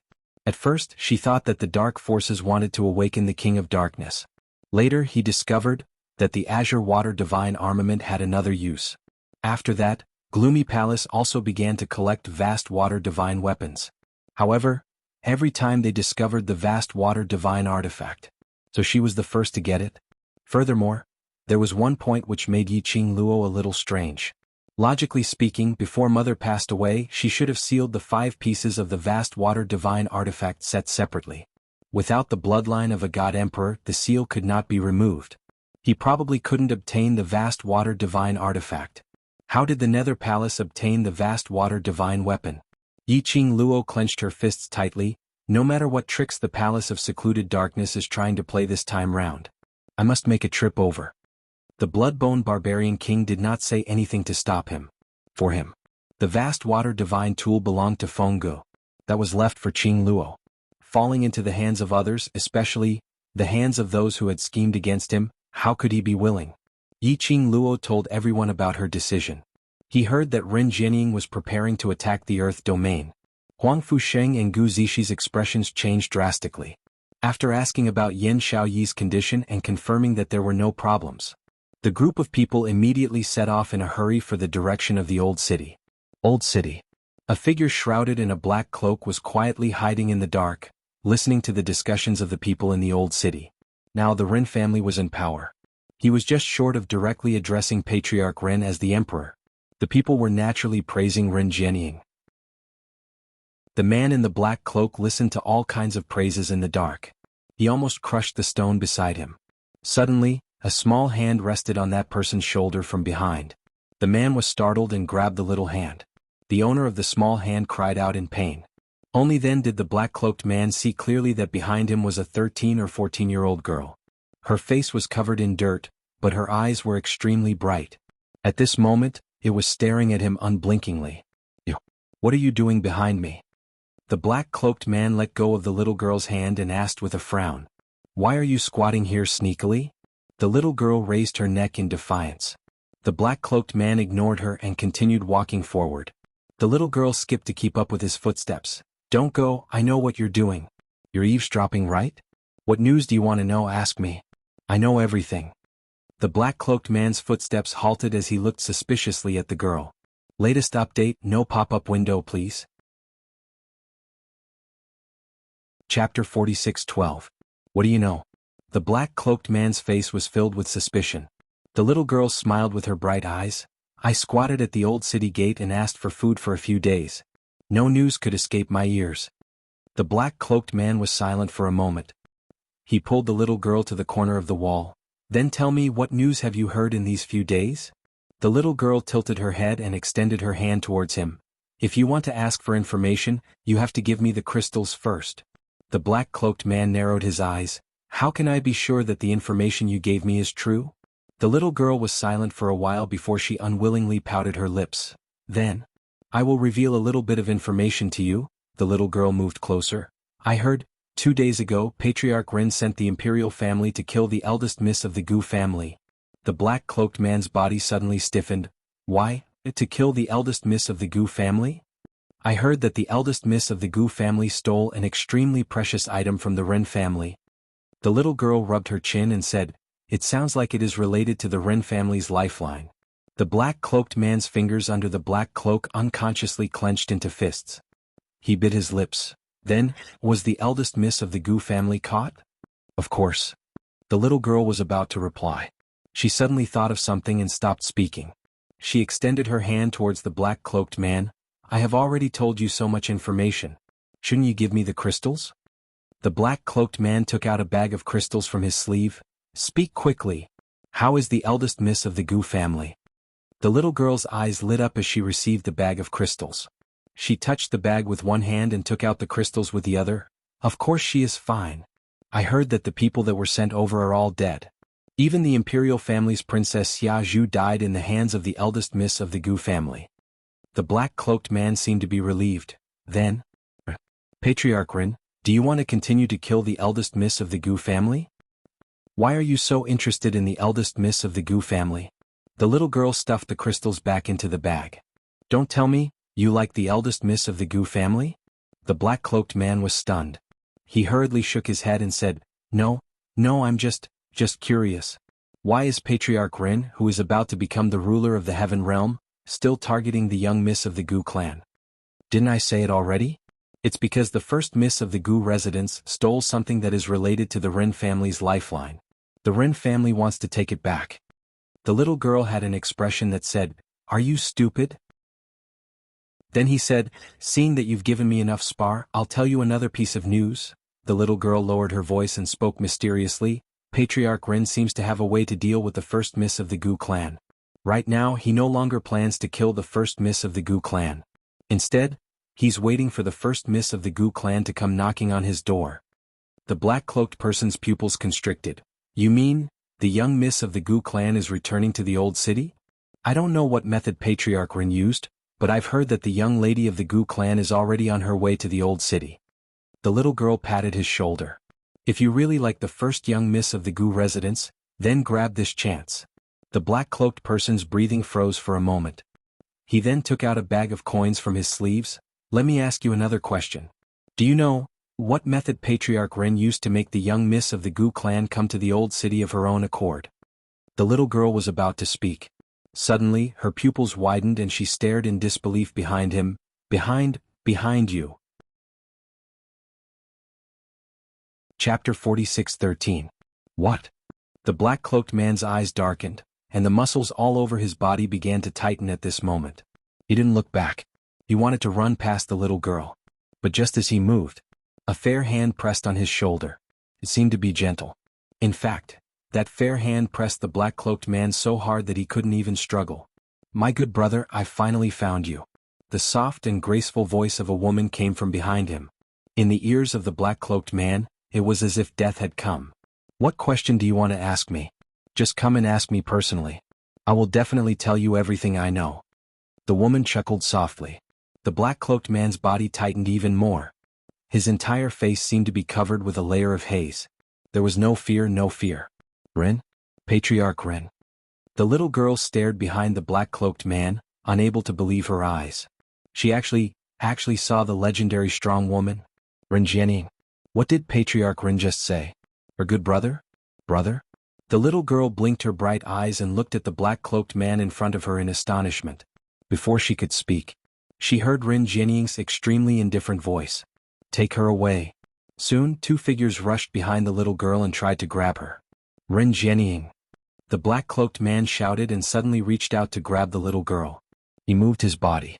This time, he easily broke free from Rin Jianing's hand on his shoulder. He pushed the little girl behind him and leaned his back against the wall. He turned his head and looked at the woman who was high above him warily. This movement also caused the black-cloaked man's cloak to fall off his head. A handsome face was revealed. He looked a little embarrassed and haggard. Under his eyelids, there was still a very dark circle. That face, wasn't it the long disappeared? Rin Jiaming? Jiaming. Rin Jianing's red lips curled up slightly and she called his name softly. I haven't seen you for a long time. Don't you even have the most basic etiquette? Rin Jiaming couldn't hide his disgust. Rin Jianing, don't think that I don't know what you want to do. So what if I know? Rin Jianing smiled contemptuously. She slowly raised her palm and tightened her fingers one by one. The entire heaven realm is under my control. Even if you know what I want to do, so what? Rin Jianing walked towards him with a smile. My good brother, after being out for so long, it's time for you to come home with me. Rin Jiaming blocked the little girl behind him and slowly retreated. His expression was solemn and cold. His eyes were filled with hatred and coldness. Bah! Don't you dare! He swept his gaze across Rin Jianing and then looked at the two guards who were surrounding her. He squeezed the little girl's hand. Run as far as you can later. Ha! The little girl was still in a daze, unable to react at all. All of a sudden she was flung away by a powerful impact. The man's anxious roar resounded in his ears, "Run! Run!" The little girl subconsciously broke into a run. Vaguely, he seemed to see the two guards beside the Rin family head chasing after him. However, they were directly stopped by the man. However, it was obvious that the man was no match for the two hidden guards. In just a moment he was knocked to the ground by the two hidden guards. However, the man still forced himself to get up and hugged the legs of the two guards. It was as if he was buying time for her to escape. The little girl's running footsteps suddenly stopped. Latest update, no pop-up window please. Chapter 46:14. Alright, since you don't want anything to happen to that little girl as your elder sister, I will naturally fulfill your wish. Rin Jianying looked at Rin Jiaming, who fell to the ground in a sorry state. Back then he was a playboy with great talent. At this moment he was knocked to the ground by two secret guards. Rin Jianying's heart suddenly felt carefree. Her red lips smiled even more, and her eyebrows were full of pride belonging to a superior. I have been waiting for you for a long time. You are finally willing to show up. Let's go. I will take you home. Rin Jianying walked proudly to the place where Rin Jiaming was lying. She slowly bent down and was about to reach out and pull Rin Jiaming up. Suddenly, a gust of cold wind blew. Rin Jianying's eyes moved and she quickly retreated. However, there was still something that pierced the skin on her face. There was some slight tingling. Rin Jianying raised her head and reached out to touch her cheek. But there was no wound. It was as if the stinging pain just now was just an illusion. Rin Jianying frowned. Her intuition told her that something was wrong. But she couldn't feel what was wrong. She narrowed her beautiful eyes dangerously and looked in the direction of the cold wind. She saw a little girl who looked 13 or 14 years old standing there with a fierce face, glaring at her. I'm warning you, let him go. Otherwise don't blame me for being rude. The little girl's threat was not powerful at all. Rin Jianying frowned and glanced at the two secret guards. The guards quickly walked toward the little girl. Why are you back again? When Rin Jiaming saw the little girl, his face suddenly turned pale. Didn't I tell you to leave? You were beaten by them because you wanted me to run away, the little girl explained seriously. I can't leave you behind and run away. As she spoke, the two guards had already rushed in front of her. However, the little girl's speed was extremely fast. In the blink of an eye, she escaped from the attack range of the two guards. She was still approaching Rin Jiaming. Rin Jiaming listened to the little girl's naive words and didn't know whether to be touched or helpless. He looked at the little girl who had come to his side and lifted him up with an indescribable feeling in his heart. Are you stupid? If I didn't ask you questions, you wouldn't have been dragged into this. Rin Jiaming's breathing was slightly shaky. You don't owe me anything. If you have the ability, then leave this place quickly. I took your crystal stones. The little girl lifted him up. Do you know who the person in front of you is? Rin Jiaming tried his best not to put all his weight on the little girl. Patriarch Rin. The little girl tilted her head, her face filled with innocence and ignorance. I know what you want to say, but I have professional ethics. You gave me the crystal and you want to sacrifice yourself to protect me, so even if you're the Rin family head, I can't leave you behind. This little girl, why was she so naive? Rin Jiaming didn't know what to say. He just sighed softly. This little girl is really affectionate. Rin Jianying looked at the two people in front of her, her eyes full of mockery. Since that's the case, I'll fulfill your wish. I will never separate the two of you. The curve of her red lips deepened. A burst of profound energy shot out from her fingertips. You can't blame me for being too heavy-handed if you're so disobedient. Latest update, no pop-up window please. Chapter 46:15. Don't move. The little girl widened her bright eyes and said solemnly, Don't use your profound energy anymore. Rin Jianying chuckled softly. Little girl, are you threatening me? Threat? The little girl thought about it seriously, then shook her head solemnly. No, I'm warning you. Warning? Rin Jianying seemed to have heard something extremely funny. You dare to warn me? Yes. The little girl continued solemnly. I'm warning you very seriously. If you don't listen to me, you'll be the one suffering. The coldness and ridicule in Rin Jianying's eyes became even more intense, and the profound light on her fingertips became even more intense. Is that so? Then I'd like to see how you're going to make me suffer. She raised her hand. Profound waves pervaded the surroundings. The air seemed to have solidified. Rin Jiaming blocked the little girl with one hand and pressed his chest with the other. His face turned pale under the oppressive atmosphere. Don't be nervous, she can't hurt us. The little girl patted Rin Jiaming's hand. Believe me, I promise nothing will happen. For some reason, after hearing the little girl's words, his oppressive and heavy heart seemed to relax all of a sudden. His heart also calmed down. Inexplicably, he wanted to believe what the little girl said. Her promise was full of power. Obviously, the other party was just a 13 or 14-year-old girl who looked extremely innocent. Just as Rin Jianing's profound waves turned into sharp blades and slashed towards Rin Jiaming, suddenly a hurricane surged in the sky. The surroundings were quickly covered by another terrifying aura. Immediately after, Rin Jianing's body was sent flying out of thin air and fell heavily to the ground. Rin Jianing slammed into the wall and spat out blood. Who is it? Rin Jianing wiped off the blood at the corner of her lips with force. Her malicious gaze swept around angrily. What kind of power was this? It actually appeared out of thin air. She didn't even have a chance to react. Now, in the entire heaven realm, who else could fight with her? Who was it? Miss Rin. Now I should call you? Patriarch Rin. A clear and sweet voice floated down. Immediately after, a figure that looked like a blazing flame pushed the hurricane aside and slowly walked over. The girl's footsteps were light and slow. Her dress fluttered along with her steps, like a blooming rose, bright and beautiful. Under the whirlpool-like hurricane that filled the sky, the young girl was like a pure and holy fairy of the ninth heaven. She descended from the sky, causing people to be unable to shift their gazes away, but they also didn't dare to meet her gaze. You took advantage of my absence to bully my people. Since when did Miss Rin like to do such filthy things? Rin Jianing heard the contemptuous and mocking voice. Rin Jianing's delicate body began to tremble slightly. His malicious eyes stared unblinkingly at the young girl who was approaching. His 5 fingers curled up one by one. There was hatred and panic in his eyes. But there was also an imperceptible excitement. Yes, excitement. Miss Guno. I should call you Yiqing Luo. Rin Jianing slowly stood up from the ground. Even though she was sent flying in a sorry state, she still maintained her noble elegance as she slightly raised her fair neck and spoke arrogantly. You indeed appeared. Patriarch Rin and secluded palace's painstaking arrangements, isn't it to lure me out? Yiqing Luo's lips curled as her expression was calm and unperturbed. I'm doing as you wish, Patriarch Rin should be happy. Chapter 46:16. Happy, this patriarch is extremely happy.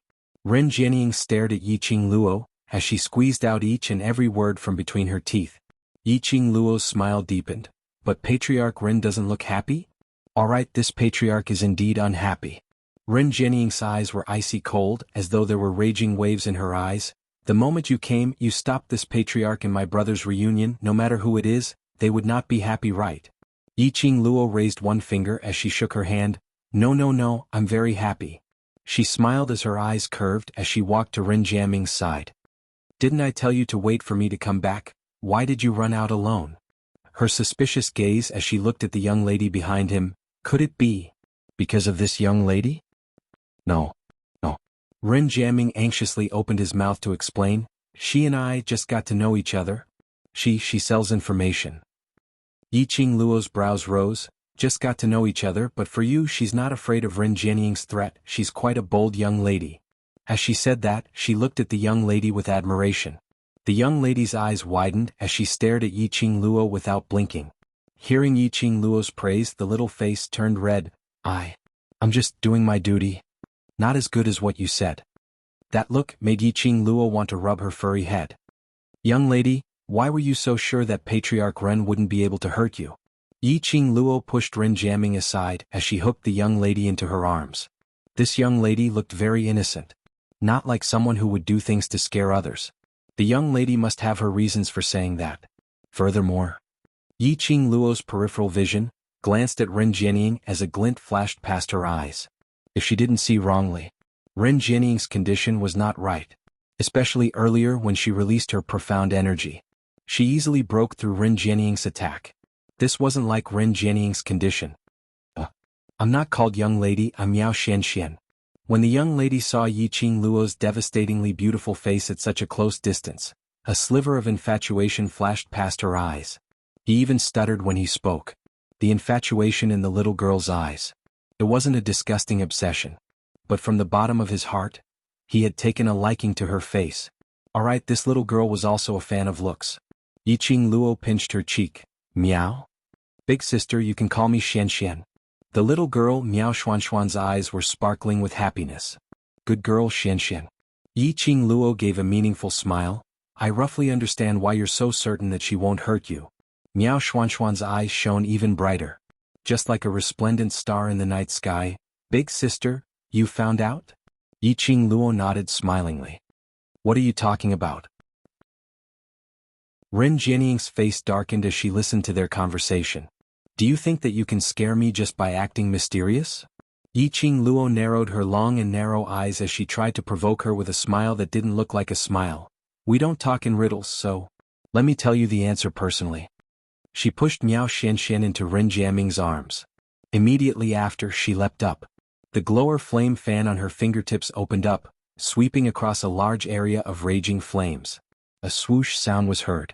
The profound rays were like scattered flowers as it attacked towards Ren Jianying. She struck when she said she would, without any hesitation. Chapter 46:17. Ren Jianying sneered, courting death. She raised her palm to counterattack, full of confidence. But just as her palm met Yiqing Luo's profound ray, she sensed that something was amiss. Her eyes widened in terror. She wanted to withdraw her hand to evade, but her body couldn't react in time. With a bam, the blazing red ray, majestic and powerful, directly broke through Ren Jianying's palm wind, falling onto Ren Jianying's body. Ren Jianying's body flew out from the impact, crashing heavily onto the wall. Cough. Cough cough. She coughed out a large mouthful of blood, both her hands propped against the wall. Her body was weak and powerless. She raised her head, her eyes staring venomously at Yiqing Luo. What did you do to me? Ren Jianying's heart was filled with terror. When she made her move, she realized that her profound energy was totally unable to gather, unable to be transferred as she wished. No. To be more accurate, it was her profound energy that was draining away bit by bit. Ren Jianying's eyes revealed a chilly glint as she gritted her teeth and stared at Yiqing Luo. She remembered it clearly. Yiqing Luo was a poison expert. This must be Yiqing Luo's doing. Yiqing Luo blinked her eyes as she floated down from mid-air. She shook her head innocently. I didn't do anything to you, Patriarch Ren. Don't malign a good person. It must be you. It must be you. Ren Jianying's fingers were clenched tightly, as her internal organs had been shaken by that wave of profound energy earlier, and were all injured. Her expression sunk slightly as a faint cold glint surfaced in her eyes. Her hand suddenly reached into her bosom as she fished out a signal flare. Her gaze stared vigilantly at Yiqing Luo. But she saw that the other party had no intention to stop her. Yiqing Luo even smiled as she reminded, throw it carefully. Do you have the energy to throw it in your current state? Don't suffocate yourself. Ren Jianying held onto the signal flare tightly as her exquisite face was twisted. Eldest young Miss Gu, we can't let her call the Ren family over. Now is a chance. We should capture her. Ren Jiaming pursed his thin lips tightly as he looked at Ren Jianying with a complicated gaze, while giving Yiqing Luo a suggestion. Yiqing Luo shook her finger. Don't panic, don't panic. Even if we stop her, I'm afraid there's no way to catch her today. The Palace of Darkness had used bait to lure her out. Naturally, he had made sufficient preparations. How could he let her take away this bait so easily? Even if Ren Jianying didn't take out the flare, in the end he would probably be taken away by the people from the Nether Palace. There was no need for her to waste her time and heart to stop him. Ren Jiaming did not understand the reason behind it. He clenched his fists and said, if we let her go, it would be releasing a tiger back into the mountains. Now that she knows that you're back, she'll definitely take precautions. Little friend, don't be so anxious. Yiqing Luo was about to pat Ren Jiaming's shoulder, before his hand fell. Then she was stared at by a scorching gaze that made her hair stand on end, and she retracted her hand. Yiqing Luo looked towards the direction where the gaze came from and smiled, until that scorching gaze calmed down. Yiqing Luo then looked towards Ren Jiaming as her expression turned more serious. Even if Ren Jianying is brought back, I'm afraid she won't feel good. Ren Jiaming went into a blank. You poisoned her? Looking at Ren Jianying's condition, it looked like she was poisoned. Yiqing Luo rolled her eyes. How can you guys malign me like this? I'm such a kind and gentle person. Would I poison someone? Ren Jiaming replied, yes. The group behind him replied, yes. Rin Jianying replied, if you didn't poison me, would I become like this? Chapter 46:18. Yiqing Luo? Couldn't she cooperate a little more? You're not poisoned. Yiqing Luo looked at Rin Jianying, but it's worse than being poisoned. Rin Jianying had already thrown out the signal flare in her hand while Yiqing Luo and Rin Jianying were talking. She stuck close to the wall, panting heavily as she stared at Yiqing Luo vigilantly. Yiqing Luo, do you think that by poisoning me you can solve the heaven realm's matter? I'm telling you, it's impossible. She caressed her neck with her hand. A wisp of coquettish red light floated faintly. Yiqing Luo's fingertips moved. A scorching feeling surged in her palm. It was the reaction of a divine relic. The reaction of the Azure Dew ring, Azure Dew pendant and Azure Dew chain. Rin Jianying was displaying the power of a divine relic. Yiqing Luo's pupils shrank unconsciously as her brows creased. This wasn't right. How could Rin Jianying use the power of a divine relic? Didn't the divine emperor's blood have to be used before it could be used? Yiqing Luo's eyes turned cold as the glower flame fan suddenly moved. Her 5 fingers suddenly grabbed towards Rin Jianying's neck. Rin Jianying was prepared as she suddenly rolled. Following that, he grabbed the guard beside him and pushed him towards Yiqing Luo's direction. At the same time, Rin Jianying's fingertips were surrounded by a faint red glow. You want this? You can try. Rin Jianying gently caressed the brilliant necklace on her neck. Looking at Yiqing Luo's change of expression, she finally felt the pleasure of being in control. Azure Dew chain. Barbaric Blood King was right. Rin Jianying indeed had an Azure Dew divine relic in her hands. As the Azure Dew chain's light became more and more intense, Rin Jianying released the power of the divine relic. Little by little, it surrounded her body. There was no attack. It wasn't meant to be on guard. But Yiqing Luo could feel the power of the divine relic, emitting fluctuations. What was Rin Jianying trying to do? Last not good. Old Man Song's voice suddenly rang in her mind. His voice was very heavy. That is a forbidden art, evil spirit summoning? Evil spirit summoning? Such a Chinibu name? Evil spirit summoning isn't summoning evil spirits to do battle, but using the evil spirit aura to summon the same kind. Old Man Song said solemnly. Summoning his own kind? Yiqing Luo knitted her eyebrows as she still hadn't digested the meaning of Old Man Song's words. Just then, the Azure Water Ring, Azure Water Chain and Azure Water Pendant became even more restless. It seemed like it was about to leave his hand and rush towards the Azure Aqua Light Chain.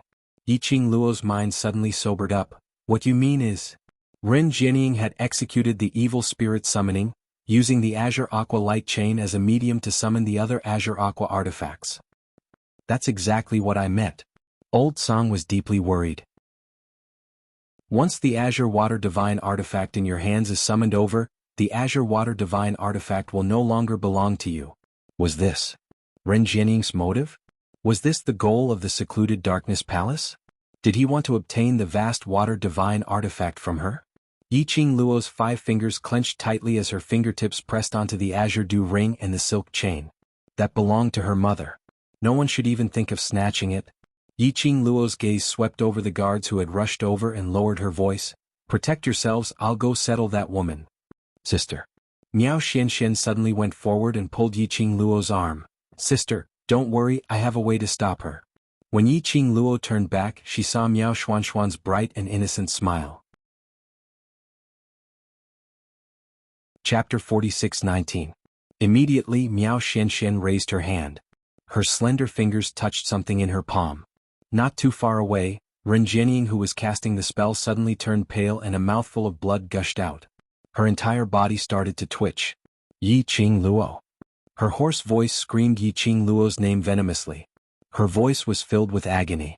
At the same time, the agitation of the vast water divine weapon gradually subsided. Well done. Yiqing Luo touched Miao Xuanxuan's little head. I'll give you the crystal later.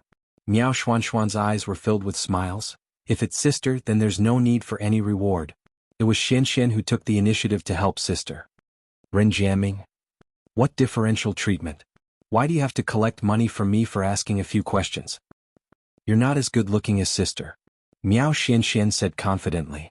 Rin Jianying? He was a man, why did he need to be so good looking? It's you? What did you do to me? What did you do? Ren Jianying apparently heard their conversation as she looked at Miao Xianxian with a complicated gaze. Her internal organs felt like they were being gnawed by something. She couldn't bear the pain. This pain. It didn't seem like she was poisoned. What did that young lady do to her? When did she do it? Miao Xianxian was frightened by Ren Jianying's heart-wrenching roar and her sinister look as she shrank back. Yiqing Luo shielded Miao Xianxian behind her, blocking Ren Jianying's crazed gaze. Patriarch Ren, aren't you a little too confident in your ability to predict the major events of the future like the back of your hand? Yiqing Luo's lips curled up as she laughed coldly. He allowed the guards of the Ren family to rush over and surround them. Her expression didn't show any signs of panic. Ren Jianying's expression changed again as her fingers clenched tightly, suppressing the intense pain in her body. Yiqing Luo mentioned her secret again. Once again she told him her secret openly. This was the secret she relied on to survive. She must not let Yiqing Luo continue. Yiqing Luo took in all the fluster in Ren Jianying's eyes. Yiqing Luo sarcastically tugged her lips. Don't worry, I'm not too interested in your matters, I'm just reminding you. The present is no longer the future that you once knew. Are you sure that you can really be the final winner? The mockery in her eyes deepened as she looked at the young lady behind her. Master Ren, this young lady? Her surname is Miao. Ren Jianying was still in shock over what Yiqing Luo said. Suddenly he heard the last sentence. Her brain was in a whirl. Trash. Suddenly, a sinister and hoarse voice came from not far away. The guards of the Ren clan retreated and opened up a path. A man in a black robe slowly walked over. That person's entire body was surrounded by an evil aura. His skinny face seemed to be propped up by a few bones. It was extremely strange. A thick black mist surged in his eyes. What a densine chi, Yiqing Luo frowned. This was the first time she had seen such a dense evil aura. It made her extremely uncomfortable. Just a few sentences and you've already defeated my will.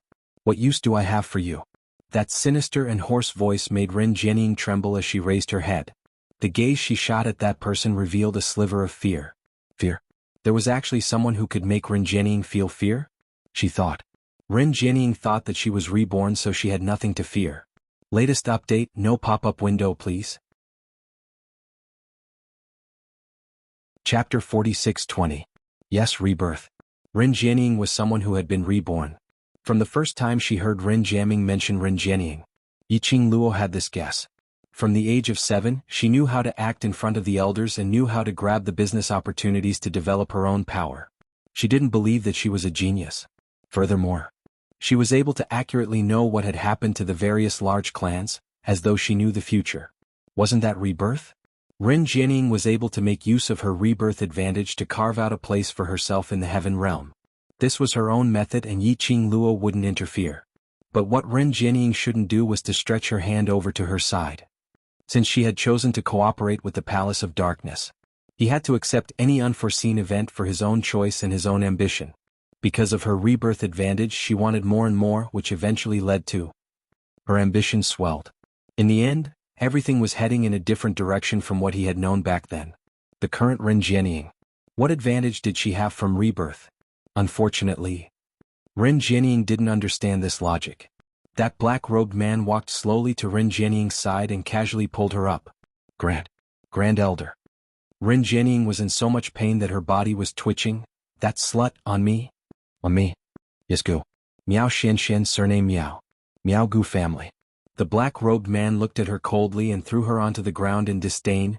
Useless fellow. That man immediately turned his gaze towards Yiqing Luo and the rest.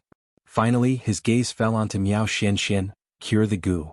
That sinister gaze and that sinister hoarse voice made one tremble in fear. The young lady was so frightened that she hid behind Yiqing Luo. Yiqing Luo held the young lady's shoulder lightly and welcomed that grand elder with a smile. "Io, the people from the Palace of Darkness are finally willing to appear?" Yiqing Luo. Grand Elder's eyes were gloomy like a poisonous snake. "Don't think that just because you've gotten the upper hand repeatedly, you can maintain your good luck. It seems that my luck is indeed very good." Yiqing Luo tilted her head and smiled faintly. "Grand Elder must be careful, don't be killed by my good luck." The Great Elder's eyes grew colder and more terrifying. "Don't be too happy yet. Who told you that I'm going to fight you?" Yiqing Luo raised her brows. "Then Great Elder's meaning is, you want to let that waste fight with me?" Yiqing Luo glanced at Ren Jianying meaningfully. Yiqing Luo. Ren Jianying's face flushed red from the humiliation as she clenched her teeth and stared at Yiqing Luo with a distorted expression. The great elder just smiled sinisterly. I will make you hand over the divine weapon willingly. He waved his sleeve. Amidst the black mist, a figure slowly appeared before everyone's eyes. It was a man. He was about 20 years old and was dressed in a black robe. He exuded an unapproachable coldness from head to toe. A pair of pure blue eyes without any emotions stared at Yiqing Luo without blinking. Leader. Ajan. When they saw that man, Yiqing Luo and the rest's expressions suddenly changed as they called out that man's name in disbelief. Wasn't that man standing in the black mist, emitting a cold aura, Long Yunzhan? It was Long Yunzhan whom they had been searching for a long time. Why was he at the Palace of Darkness? Yiqing Luo's eyes stared intently at Long Yunzhan. Chapter 46-21. Even if they were standing face to face at such a close distance, Yiqing Luo had not sensed any fluctuation in the blood pact between her and Long Yunzhan. The man in front of her. Was it Long Yunzhan? The both of them had once made a blood pact. As the master's side, she should be able to clearly sense Long Yunzhan's spiritual consciousness, as well as his current thoughts. But unfortunately, there was no connection between them. Could it be? Did the Palace of Darkness intentionally create a fake Long Yunzhan to deceive her? It wasn't as though the Palace of Darkness had never done such a thing before. But, no matter how much she tried to build up her heart and her mind, or how she tried to find excuses, she was unable to deny that the moment she saw Long Yunzhan, she had already confirmed that this person was Long Yunzhan. It was impossible that she couldn't even recognize her own brother. Even if that person, when he looked at them, there wasn't any expression on his face. That pair of azure blue pure eyes had no fluctuation of emotions. She was still certain. That person was Long Yunzhan. Her brother who had once fought side by side, partner. Long Yunzhan. Group leader. You. Yan Xiaoyi and Xiao Jin had already rushed to Yiqing Luo's side, as they stared blankly at the man standing opposite them. Their eyes were filled with disbelief. That was their group leader. They had walked all the way from Nirvana realm, from Devil class to the current class monitor. But now he was standing opposite them. Against them. Qing Luo? Yan Xiaoyi grabbed Yiqing Luo's arm as her palms were filled with cold sweat. Is he the group leader? Our group leader? Unable to believe that the person in front of them was the person who had experienced life and death with them. Yiqing Luo didn't reply for a long time. Between her eyes, some kind of emotion was spreading. Yan Xiaoyi's heart seemed to be clutched by a huge palm, as even her breathing became stagnant, unbearable. How could group leader? Could it be that the Palace of Darkness had controlled him? Xiao Jin still had some rationality as he looked at Long Yunzhan with a complicated expression. As he said that, he stretched out his hand to embrace Yan Xiaoyi as he pressed her little head into his embrace, to let Yan Xiaoyi calm down her emotions.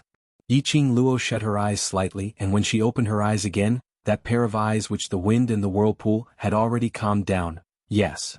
Naturally, it was because he was being controlled that Long Yunzhan stood on their opposing side. However, this time it was different. There were some things that were different from simple control. She held onto Yan Xiaoyi's hand gently and patted it. Leave Ajan to me. I'll wake him up. You guys, take care of the others. Don't give Ren Jianying another chance to unleash her forbidden curse. But, can you really do it? These few words were at the tip of her tongue, but Yan Xiaoyi couldn't say them out. Could he bear to do it? Should he do it? What if Yiqing Luo was able to do it? Should she stop it? That was their squad leader, their regiment commander, their comrade. What if Yiqing Luo couldn't bear to do it? Should she help? If Long Yunzhan was controlled and repeatedly dealt a vicious blow to Yiqing Luo would have some misgivings. What should they do? What should they do? He had to admit it. The Palace of Darkness was getting better and better at manipulating people's hearts. There was no need for a frontal attack. He had already taken advantage of the relationship that they cared about the most, routed them. Xiaoyi listened to Qing Luo. Xiao Jin held Yan Xiaoyi's little hand tightly as he pulled her. Let's go over and talk to Huang Fusheng to try our best to stop Ren Jianying. Chapter 46-22. Yiqing Luo's expression was slightly chilly as her eyes stared at Long Yunzhan without blinking. The words she spoke were directed at Grand Elder. Now the Palace of Darkness is only left with such despicable methods? Aren't you the clearest about the Palace of Darkness's despicableness? Grand Elder wasn't infuriated, instead he gave a cold laugh proudly. When you see your so-called brother standing on the opposite side of you, how will you choose? Will you choose to kill the other party for your own sake, or to fulfill your sentimental and righteous wish, to rather get yourself injured than to hurt him? Ah, this elder is really looking forward to this good show. Grand Elder laughed sinisterly. A pair of treacherous chilly eyes stared straight at Yiqing Luo, as though he was staring at his prey. Just as he was prepared to go up and capture her, Yiqing Luo's slender fingers clenched into a fist. She took a deep breath to calm her own emotions as her eyes gazed deeply at Long Yunjian. Ajan. She opened her mouth as her voice was slightly low. Since when did it start? Her question made one unable to make head or tail of it. This made Yen Xiaoyi, who was gritting her teeth in anger from Grand Elder's words, look towards Yiqing Luo in a daze. What did she mean by since when did it start? Wasn't the current Long Yunjian already controlled? How could he possibly answer Yiqing Luo's question? Just as everyone was filled with suspicions, they heard that expressionless, extremely cold man slowly opened his mouth. It was that day. Why didn't you come look for us? Yiqing Luo smiled when she heard that as she asked again. Long Yunjian's eyes moved slightly like the ripples on the lake. Now, I'm here to look for you. Looking for me, that means? Right from the start, your target is me. Yiqing Luo laughed softly as her brows were curved. But if one listened carefully. However, one could hear the bitterness and helplessness in her laughter. Long Yunjian went silent, not knowing how to reply. Yen Xiaoyi, who was by the side, couldn't hold it in any longer when she heard their conversation. What do you mean? Qing Luo, what do you mean by that? Isn't Commander being controlled? What? Listening to their conversation. But it seemed like the leader wasn't being controlled at all? Yiqing Luo took a look at Yen Xiaoyi as she pondered for a moment and wanted to reply. However, Long Yunjian spoke first. I'm not being controlled. That pair of azure eyes looked at Yen Xiaoyi. It was as if he was looking at a stranger, cold and emotionless. I have been a member of the Palace of Gloomy Darkness since the beginning. This sentence exploded in the ears of Yen Xiaoyi and the rest with a boom. They stood there in a daze. He could hardly believe what he was hearing. Were they dreaming? How could their most respected and amiable class monitor, who had grown up with them, be someone from the Palace of Darkness? At that time, how could there be a Tengu Palace? Qing Luo, didn't you say that the group leader is being controlled? Why did he say that? Did the people from Dark Shadow Palace force him to say that? Yen Xiaoyi couldn't believe her own ears as she shook her head and anxiously sought confirmation from Yiqing Luo. This news, if those people in the world group were to find out about it, probably everyone would break down. Looking at Yen Xiaoyi's hopeful and flustered eyes, Yiqing Luo's eyes dimmed slightly. She lowered her eyes as she replied calmly, yes, he is indeed being controlled, but he's conscious now. Latest update, no pop-up window please. Chapter 46-23.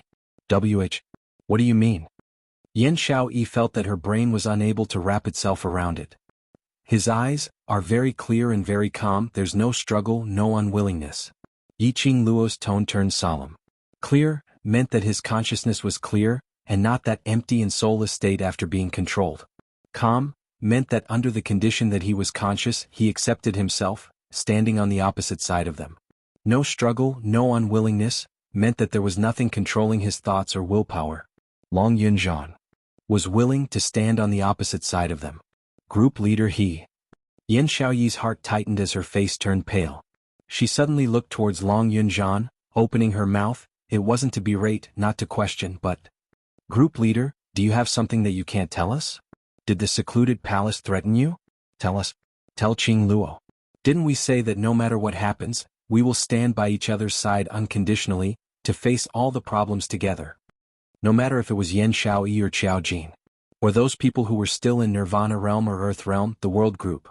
After hearing that Long Yunjian was conscious, and was willing to be their enemy, they all believed that Long Yunjian was absolutely not doing it on purpose. Even if he was now willingly standing on the opposite side of them, that was because he had his own difficulties. They believed in their group leader. No. Long Yunjian replied calmly between his brows, was calm and apathetic. I just recovered my memories. Recovered? Memories? Yen Xiaoyi and Qiao Jin exchanged glances as their expressions sunk. Yes, Long Yunjian had lost his past memories. Long Yunjian didn't have any memories before he joined the devil class in Nirvana realm. But now he said he had regained his memories. Regained? Memories related to the secluded palace? I'm from the secluded palace. My motive in devil class is to wait for your appearance. Long Yunjian looked at Yiqing Luo calmly. You are my target. Impossible. Yen Xiaoyi couldn't believe that the class monitor, group leader who had fought alongside her, was someone who had been scheming right from the start. How are you so sure that Qing Luo will definitely enter Heavenly Academy? How can you be sure that Qing Luo will enter the devil class? Xiaoyi, don't say any more. Yiqing Luo took a deep breath. The expression on her face didn't have much emotion. It was as if she had already guessed all of this. Ever since she saw Long Yunjian again, Yiqing Luo had already deduced most of the matters in her mind. He doesn't need to be sure because there's the Gloomy Palace. The mastermind of Gloomy Palace had planned everything. The Palace of Darkness had confirmed that she would enter the Heavenly Academy and join the devil class. She was not surprised at all. I'm afraid that Ajan's memory loss is also the work of the Gloomy Palace. Yiqing Luo continued, if Ajan loses his memories, then he will be able to integrate into us and gain our trust just like now. After that, he would find a suitable opportunity to let Long Yunjian recover his memories. It also allowed him to understand the mission that he had to complete. Yiqing Luo laughed softly as her eyes stared deeply at Long Yunjian. So, after you've recovered your memories, you've chosen the Palace of Darkness, intending to abandon this period of time and everything that we've experienced? Long Yunjian's emotionless eyes flashed past a slight fluctuation. Very quickly, it disappeared in a fleeting moment. It was so fast that no one could catch it. The fastest update, no pop-up window to read. Chapter 46-24. But Yiqing Luo, who had been staring intently at Long Yunjian, caught it. Yiqing Luo's eyes flashed past a flash of understanding. She curled her lips slightly, as though she was smiling, but there wasn't a hint of a smile in her eyes. On the contrary, it looked a little horrifying. No matter if you're from the secluded palace or not, or what kind of mission you're carrying, but... Yiqing Luo looked at Long Yunjian's blue eyes as she said word by word, you can't deny that you've once fought side by side with Devil Class and the World Group. Long Yunjian, are you sure you want to abandon everything? Long Yunjian's pupils contracted slightly. There wasn't any emotion on his expressionless face. But the hands which were hanging by his side slowly clenched into fists. This elder asked him to come out, not for you to reminisce about the past. Grand Elder originally put on a complacent look when he heard Yiqing Luo's questioning. No matter what Yiqing Luo asked, the more Yiqing Luo questioned, the angrier she got. To force Yiqing Luo into a rage was not a bad choice at all. But under Yiqing Luo's questioning, Long Yunjian didn't say a single word. This made Grand Elder's heart sunk. Was he trying to incite Long Yunjian's emotions? Naive. Since he made Long Yunjian stand out to deal with Yiqing Luo. That was 100% certain that Long Yunjian would not be able to incite defection. He had no way to do so. Thinking of this, the great elder's lips twitched as he sneered, Yiqing Luo, don't waste your efforts, don't forget. 3 days ago he even stabbed his long sword into your body. Yiqing Luo's expression turned cold. Mentioning this point, Long Yunjian's pupils shrunk twice. There were slivers of faint light scuttling in his pupils. Yiqing Luo's expression sunk slightly as her pink lips pursed slightly. Her gaze was as cold as ice as she looked at Grand Elder. So what? Nothing. Grand Elder laughed sinisterly. I only feel that your so-called brotherhood is really stupid and hilarious. He scoffed lightly. 3 days ago the sword he stabbed into your body almost took your life, didn't it? If it wasn't for that ingrate, the palace master, who took advantage of the Lord's closed-door cultivation to save you, do you think you could have survived until now? When faced with someone who tried to kill you and nearly killed you in the past, you actually have extravagant hopes that he will change his mind. Are you a fool? After saying that, the great elder could not help but burst into laughter. His laughter was filled with mockery. What? Yen Xiaoyi and Xiao Jin's expressions changed instantly as they looked at Yiqing Luo in astonishment. They knew that Long Yunjian had stabbed Yiqing Luo, but she had never thought that the injury would almost cost Yiqing Luo's life. I'm fine, don't listen to his nonsense. Yiqing Luo's gaze was still fixated on the changes in Long Yunjian's expression. She acutely saw Long Yunjian after hearing the words of the great elder just now. The expression on his face changed slightly. If she hadn't been staring at it, she probably wouldn't have noticed this subtle change. Nonsense. Grand Elder seemed as though he had heard a joke as he laughed out loudly. You know very well that this elder isn't talking nonsense. And to think that palace master did it for you, I'm afraid. He's going to be tortured by the Lord till he's no longer human. Yiqing Luo's heart thumped fiercely, as though there was an icy cold hand, tightly grabbing onto her heart, squeezing it hard, making her feel as though she couldn't breathe properly. She couldn't maintain the calm expression on her face any longer. End of this chapter. Chapter 46-25. Even though she knew that Grand Elder's words were probably to disturb her heart, but she was still affected by Grand Elder's words. Gu Jingyu he. Was it because he saved her, or was he discovered by the people behind the scenes of the Palace of Darkness? Then, was he punished? When Gu Jingyu saved her, she had some guesses in her heart, based on her understanding of the people behind the scenes of the Palace of Darkness. Everything that Gu Jingyu had done, the people behind the scenes of the Palace of Darkness should know it like the back of their hand. Only the difference was, the people behind the scenes of the Palace of Darkness didn't want Gu Jingyu to know that he actually knew everything. Perhaps, at that time, Gu Jingyu himself was very clear about it. But he still chose to save her. Ha ha ha. What a good show. Grand Elder didn't hear Yiqing Luo's rebuttal and counterattack, so he knew clearly that his words had an effect on Yiqing Luo. Towards someone who hurt you, almost taking your life, painstakingly persuading her, talking about true feelings and loyalty, but ignoring the other person, the person who really saved you. Yiqing Luo. You're not that kind. Shut up. A furious berating was heard from the side. What followed was a tyrannical profound wave. Grand Elder's black robe shook. Looking as though it was effortless, he split that profound wave apart. His complacent and savage laughter stopped abruptly at this moment. A pair of long and cold eyes were suffused with a sinister cold glint as he looked towards the direction of the voice. Long Yunzhan, you dare to make a move against me? I asked you to shut up. Long Yunzhan's pair of pure blue eyes was like the ocean, setting off thousands of huge waves. Numerous waves were surging under his gaze. Evil intent overflowed. He held a long sword in his hand, giving out a clang-clang sound under his palm. Grand Elder's gaze took a look at that long sword. As though he was afraid of something, he retracted his gaze furiously. Long Yunzhan, I can't be bothered to say any more. But, let me give you a piece of advice. You're no longer the class monitor of Devil Class, nor some group leader of the World Group. Your identity is the Guardian of the Palace of Darkness. If you dare to betray the Lord, you know very well what the consequences will be. After the Great Elder finished speaking, he threw down his black robe heavily and leaped onto the eaves of a nearby house. With his hands behind his back, he looked as though he was only here to spectate and not participate in the battle. Long Yunzhan did not speak. His entire body was surrounded by a vicious aura and dark force. Bit by bit it eroded the surrounding air. Without the Great Elder sowing discord at the side, the atmosphere between the two of them became extremely gloomy. Ajan. The girl's voice was not as sweet as it used to be. It was cold and indifferent. Is what he said true? His voice grew softer and softer. It was as if he was afraid to hear the real answer. According to Long Yunzhan's understanding of her, Long Yunzhan knew what she meant. She was asking if Gu Jingyu's condition was real. Long Yunzhan's thin lips moved slightly. He wanted to speak. However, his voice was a little bitter. His ice-cold heart was throbbing with pain at this moment.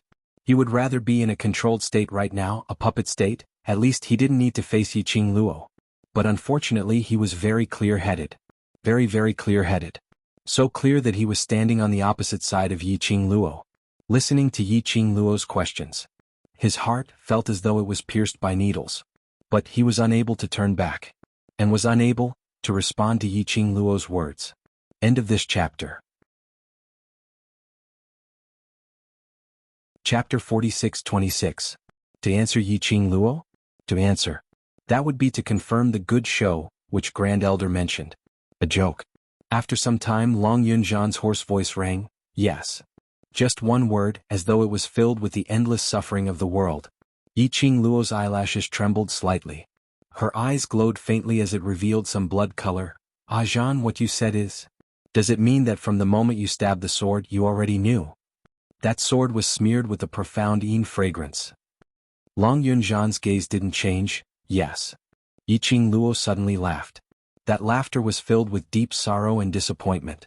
The gaze which she looked at him was no longer the shock from earlier, but calmness without joy or sorrow.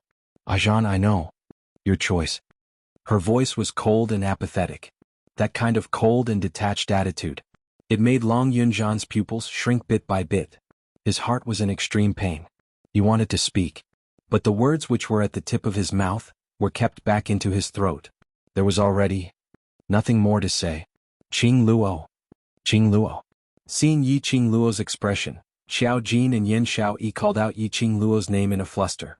They stared intently at Long Yunjan, unable to believe that in the end, they and their group leader would walk to such a stage. That was their group leader? If it wasn't for Long Yunjan's appearance, they were afraid that when they were in devil class, they would really continue to fall. How would they be able to have such a colorful and glorious life now? Even if they saw it with their own eyes, they were unable to believe that their group leader would part ways with them. Yi Qing Luo raised her hand, making an action to stop them from speaking. Following that, her expression was calm as she looked at Long Yunjan calmly. Her pink lips rose slightly, but it wasn't a smile arc. But I'm afraid Secluded Palace has miscalculated. Long Yunjan went into a slight blank. Yi Qing Luo smiled again. You've guessed what I want to do, right? Long Yunjan's expression changed again. Yi Qing Luo's gaze went past Long Yunjan and landed on Grand Elder. She revealed a smile that was as bright as a flower. Who told you that if you hand over Long Yunjan, I must fight him? Want to see us kill each other? It doesn't exist. If we can't beat you, can't we run? As soon as the girl's voice fell, deafening explosions suddenly erupted in the surroundings. A profound wave that shook the air rapidly spread in all directions. After the profound wave dispersed, in front of them, where was Yi Qing Luo and the rest? *CK. The great elder's face was ashen, and his facial features were so twisted that he couldn't help but curse. He quickly flew down from the eaves and scanned the surroundings.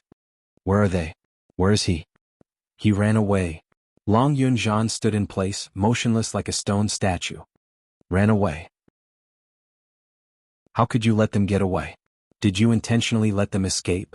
Grand Elder had never seen someone as shameless as Yi Qing Luo. The fight hadn't even started and he was already running away. How could such a large group of people escape in such a short period of time? Long Yunjan lifted his eyelids lightly, his blue eyes as calm as still water. Do you think I can stop a venerable sovereign? The great elder's expression was even more unsightly. He scolded loudly, but there was nothing he could do.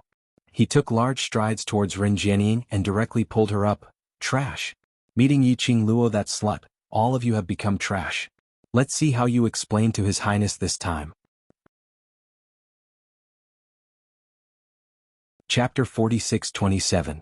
The instant Grand Elder turned around, he didn't notice that Long Yunjan slowly shifted his gaze towards a certain direction. Slowly, heaved a sigh of relief.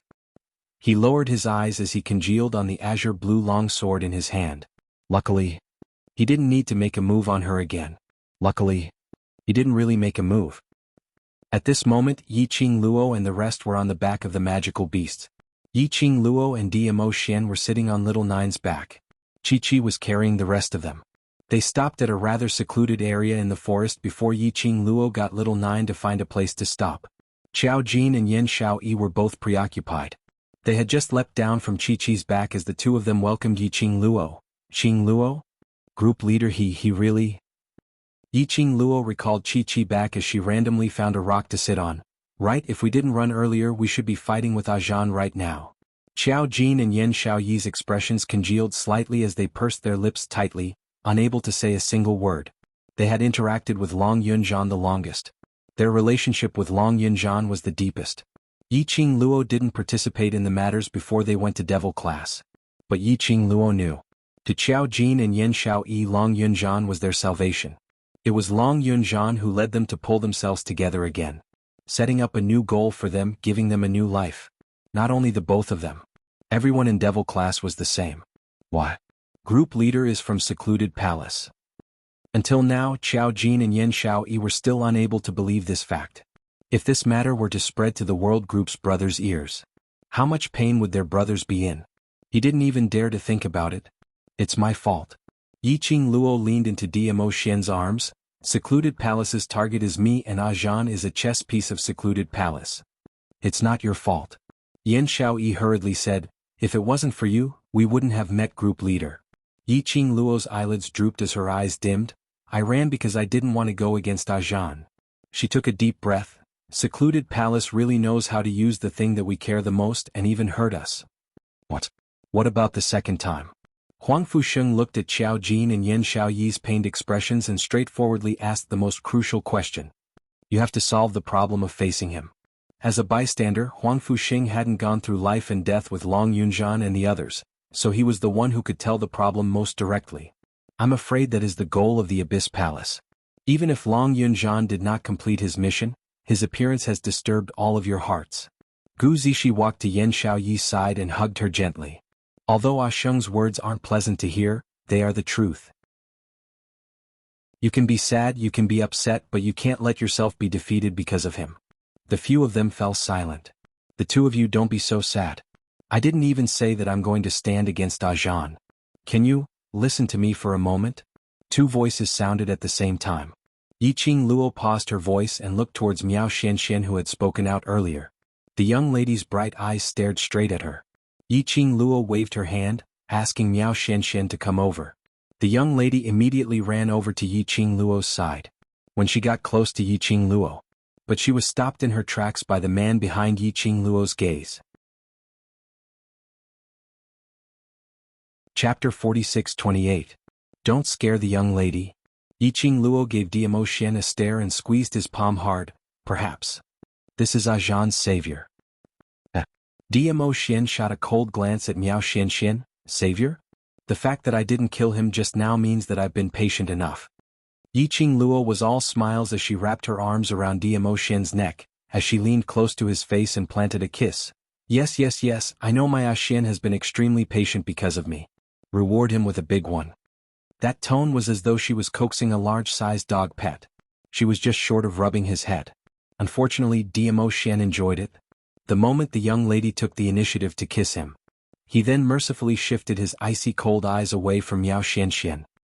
He lowered his head tightly and played with the young lady's slender fingers. Come here. Yiqing Luo waved at Miao Xianxian. The young lady looked at Diamo Xian in fear and hesitated. Yiqing Luo smiled. With me around he won't dare to glare at you. Miao Xianxian hesitated for a moment before she moved her feet and walked to Yiqing Luo's side. But she didn't get too close. Instead he stood 2 steps away from Yiqing Luo and stopped. Qing Luo, what do you mean by what you said earlier? We don't need to go against the group leader? Is there any other way to wake the leader up? Yan Xiaoyi's face was filled with anxiety. Don't keep me in suspense, I'm dying of anxiety. Yiqing Luo's lips curled slightly as she winked at Miao Xianxian. Didn't Xianxian have something to say? Let's hear what Xianxian has to say first. Yan Xiaoyi and the rest looked towards Miao Xianxian in unison. It was rare to be stared at by so many people. The young lady was shy and unnatural as she averted her gaze. Wait. Ren Jiaming couldn't stand it anymore as he walked to Miao Xuanxuan's side and pulled her behind him, blocking Yan Xiaoyi and the rest's gazes. She's just a young lady who sells information and has nothing to do with this matter. Because of me she has been implicated and offended, my eldest sister. When Ren Jiaming mentioned Ren Jianing he looked very ashamed. He pursed his thin lips. We can't drag her into this anymore. From the moment she sold the information to you, she was already involved. Yan Xiaoyi frowned. This matter has nothing to do with you, don't interrupt. What do you mean it has nothing to do with me? Ren Jiaming stood in front of Miao Xianxian to protect her. The young lady is only involved because of me. That's enough. Your regiment commander's matter has nothing to do with the young lady. Can't you see that she's afraid? What do you want to force her to say? Because of Long Yunzhan he was already anxious and frustrated. Yan Xiaoyi had been suppressing her emotions. Now because of Ren Jiaming's interference. Moreover he used a blaming tone. Yan Xiaoyi instantly exploded. What do you mean? The guild leader has nothing to do with you, so of course you wouldn't understand our feelings. Since Xianxian was allowed to speak, it meant that Xianxian had her own views on the matter regarding the regiment leader. Xianxian hasn't said anything yet. What are you shouting for? Ren Jiaming's expression froze. Both sides' arrogance was ignited at this moment. At the moment when swords were drawn. A light cough interrupted the two's tit-for-tat. Can't the both of you wait for the young lady to finish her words? Yiqing Luo's gaze lingered on the both of them. What if the young lady is frightened by your quarreling? Latest update, no pop-up window please. Chapter 46-29. The two of them looked at each other and shut their mouths. Yiqing Luo pointed at Xiao Jin, pull your wife back. After that, she looked at Ren Jiaming. The young lady hasn't spoken yet, why are you so nervous? Why, have you taken a fancy to her? Ren Jiaming's face flushed red in an instant. Took a fancy to Miao Xianxian? The person he liked was obviously... Ren Jiaming couldn't describe the feeling in his heart. He felt a burning sensation on his face. He turned around and looked at Miao Xianxian behind him, wanting to say yes. But when he met the young lady's bright eyes, his face turned even redder. Luo, what nonsense are you talking about? I don't mean that, I just...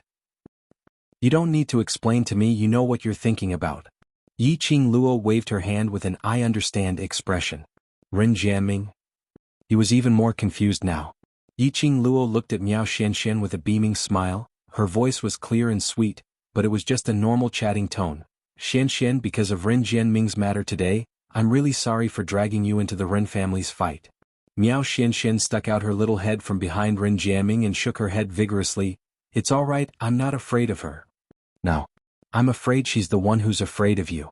Yiqing Luo laughed softly and continued, regarding my friend's matter? If you're not willing to help, I understand, so you don't need to have any psychological burden. I'm willing. Miao Xianxian blinked her bright eyes. Why wouldn't I be willing? Do you know? Once you're involved in this matter, there's a possibility that your life will be in danger. Ren Jiaming listened to the young lady's innocent words. His heart was filled with worry. He held the young lady's arm with both hands and said solemnly, the enemy we're facing is not as simple as the Ren family's patriarch, there's a more complicated force behind. I know. Miao Xianxian looked at Ren Jiaming's worried face. She suddenly smiled brightly. She hugged Ren Jiaming with both hands and said in a clear voice, thank you for your concern, I know what you want to say and I know what I'm doing, don't worry. The young lady's face was covered in dust and her body was covered in dust.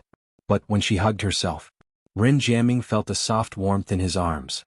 The unique fragrance of a woman seeped into his nose. His heart trembled violently. His body was stiff and he couldn't react at all. Miao Xianxian only hugged him for a while before letting go of him. She then looked at Yan Xiaoyi and the others. Actually, I came to the Heaven Realm because of the guild leader that you all mentioned. Let me reintroduce myself. My surname is Miao and my name is Miao Xianxian. I'm the next holy lady of the Miao Gu family in the Earth domain. Miao. Miao Gu clan. Yan Xiaoyi looked at Miao Xianxian in shock. You're the holy maiden of the Miao Gu family? You came to the Heaven Realm for our guild leader? In that case, that was, their leader had been poisoned by a venomous insect? That's right. Gu poison. That's right. The Gu poison in Ajan's body has yet to be neutralized. Yiqing Luo continued the conversation. At that time I asked little Qingwu and she mentioned that the venom in Ajan's body can only be undone by the person who planted the venom in the upper realm. But, what does this Gu poison have to do with the fact that the captain is from the Palace of Darkness? Yan Xiaoyi tried her best to digest what she had just learned. Could it be that dark secluded palace used Gu poison to threaten the leader? Latest update, no pop-up window please. Chapter 46-30. It's not entirely because of the venomous worm. Yiqing Luo shook her head. The venomous worm is only a small part of the reason. Based on my understanding of Ajan, if it's only because of the venomous worm, he would rather die than bear to touch us. Then what's the reason? Yan Xiaoyi asked anxiously. Ever since Mou Ying told everyone about Long Yunzhan's body being planted with the heart-devouring worm. At that time, Long Yunzhan was indeed depressed because of the heart-devouring worm. But because everyone wished for him to stay alive. And because Mou Ying brought back Yiqing Luo's words. Which made Long Yunzhan persevere on. And the heart-devouring worm didn't show any signs of acting up. Everyone gradually let down their guard. And then, until now. Yan Xiaoyi's expression changed. What you mean is, the heart-devouring worm in group leader's body has already acted up? There's a strong smell of the worm on him. Miao Xianxian nodded, but there seems to be something suppressing his worm so that he doesn't lose his rationality. Yan Xiaoyi's expression suddenly turned pale. Her petite body swayed. Xiao Jin supported her from the side and pulled her into his arms, then looked at Miao Xianxian. Then do you have any way to help him detoxify the worm? I've heard Auntie Meow mention about the heart-devouring worm this time. I'm under orders from Auntie Meow and the family to specially come over to resolve the heart-devouring worm. Meow Xian's head drooped, but I'm not sure if I have any way. Auntie Meow said that the heart-devouring worm in his body came from the most powerful witchcraft family. Only the person who planted the worm can detoxify the heart-devouring worm. I can only try my best, but I can't guarantee if I can detoxify the worm. For a moment, the few of them turned silent. There wasn't 100% certainty. That meant there was danger. In the process of detoxifying the worm, a little bit of danger could cost one's life. Previously, Auntie Meow and I were still wondering who it was. Why would they plant such a precious worm on Ajan? Now, I finally understand. Yiqing Luo laughed lightly. Secluded Palace really thinks highly of me, plotting everything from the start. Now they even used such a precious worm to plot against me. The heart-devouring parasite was definitely related to the Netherworld Palace. In the beginning, the heart-devouring parasite was planted on Long Yunjian, probably because she was worried that Long Yunjian would really develop feelings for her. He could use it to control Long Yunjian. But then, the Palace of Obscurity had underestimated the so-called brotherhood and revolutionary feelings of fighting side by side. Then he made some other preparations behind the scenes. Don't think too deeply into it. Yiqing Luo opened her mouth to break the silence. Since Aunt Meow and the Meow Gu family invited you over, they definitely believe in your ability, and I also believe that you can do it. But, she paused for a moment. Have you guys ever considered that with Ajan's current condition, there's no way he'll cooperate with us to dispel the goo? The others were slightly startled. Indeed. Now Long Yunjian didn't even have the chance to talk to them. Not to mention cooperating with them to cure the goo. How could the Palace of Darkness give them such a chance? Yan Xiaoyi muttered to herself for a moment and suddenly thought of something as she raised her head to look at Yiqing Luo. Qing Luo, previously why did you say that we won't go against group leader? And the reason why he would stand on the Palace of Obscurity's side is not only because of the heart-devouring parasite. What other reason is there? She asked. End of this chapter. Chapter 46-31. I haven't thought of that yet. Yiqing Luo shook her head. The only thing I can be sure of is, the thing that threatens Ajan is as important as us. Leader, he must be feeling terrible. Yan Xiaoyi lowered her eyelids and leaned her head on Xiao Jin's shoulder. If it was really as they had guessed, the reason why Long Yunjian stood on the opposite side of them, it was because he had his own difficulties. It was only because they were standing opposite each other that they almost started fighting. They were in so much pain and suffering. Then, their leader would probably feel even worse than them. Personally stabbing the sword into Yiqing Luo's body almost took Yiqing Luo's life. He forced himself to stand in front of them and face their swords. He even had to hide all of his emotions. Actually, Long Yunjian was in more pain than them. Secluded Palace. Yan Xiaoyi gritted her teeth, pausing between each word.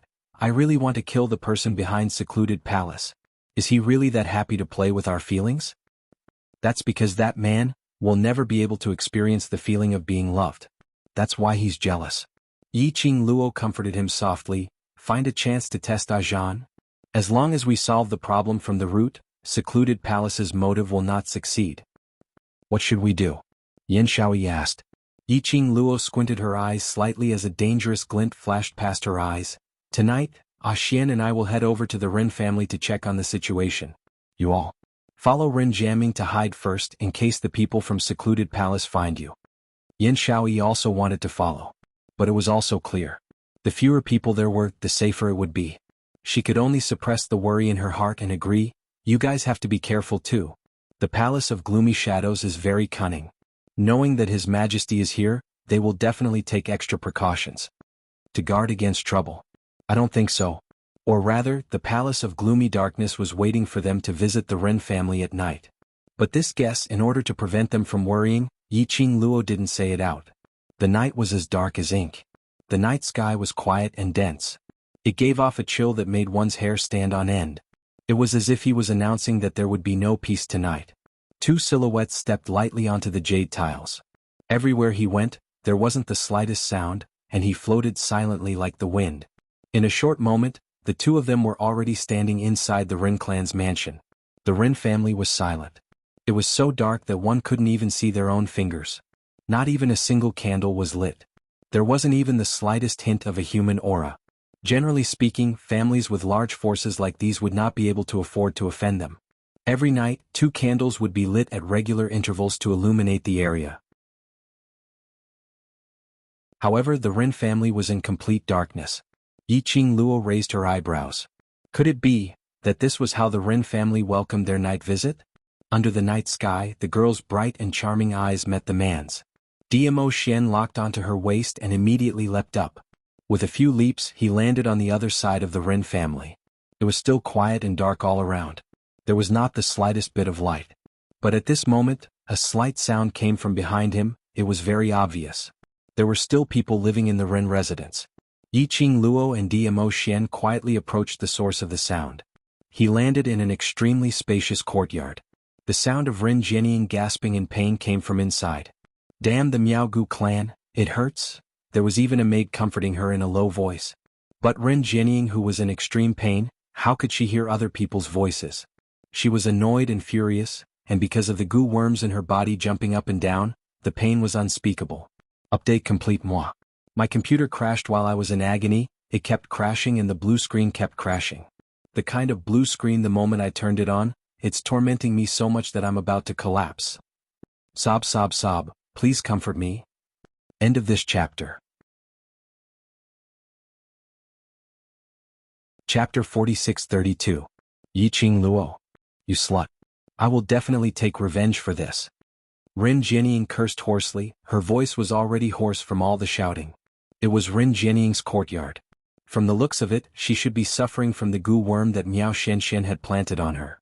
Yiqing Luo smiled lightly as her lips curled. This was Rin Jianying's own trap. She couldn't blame anyone else.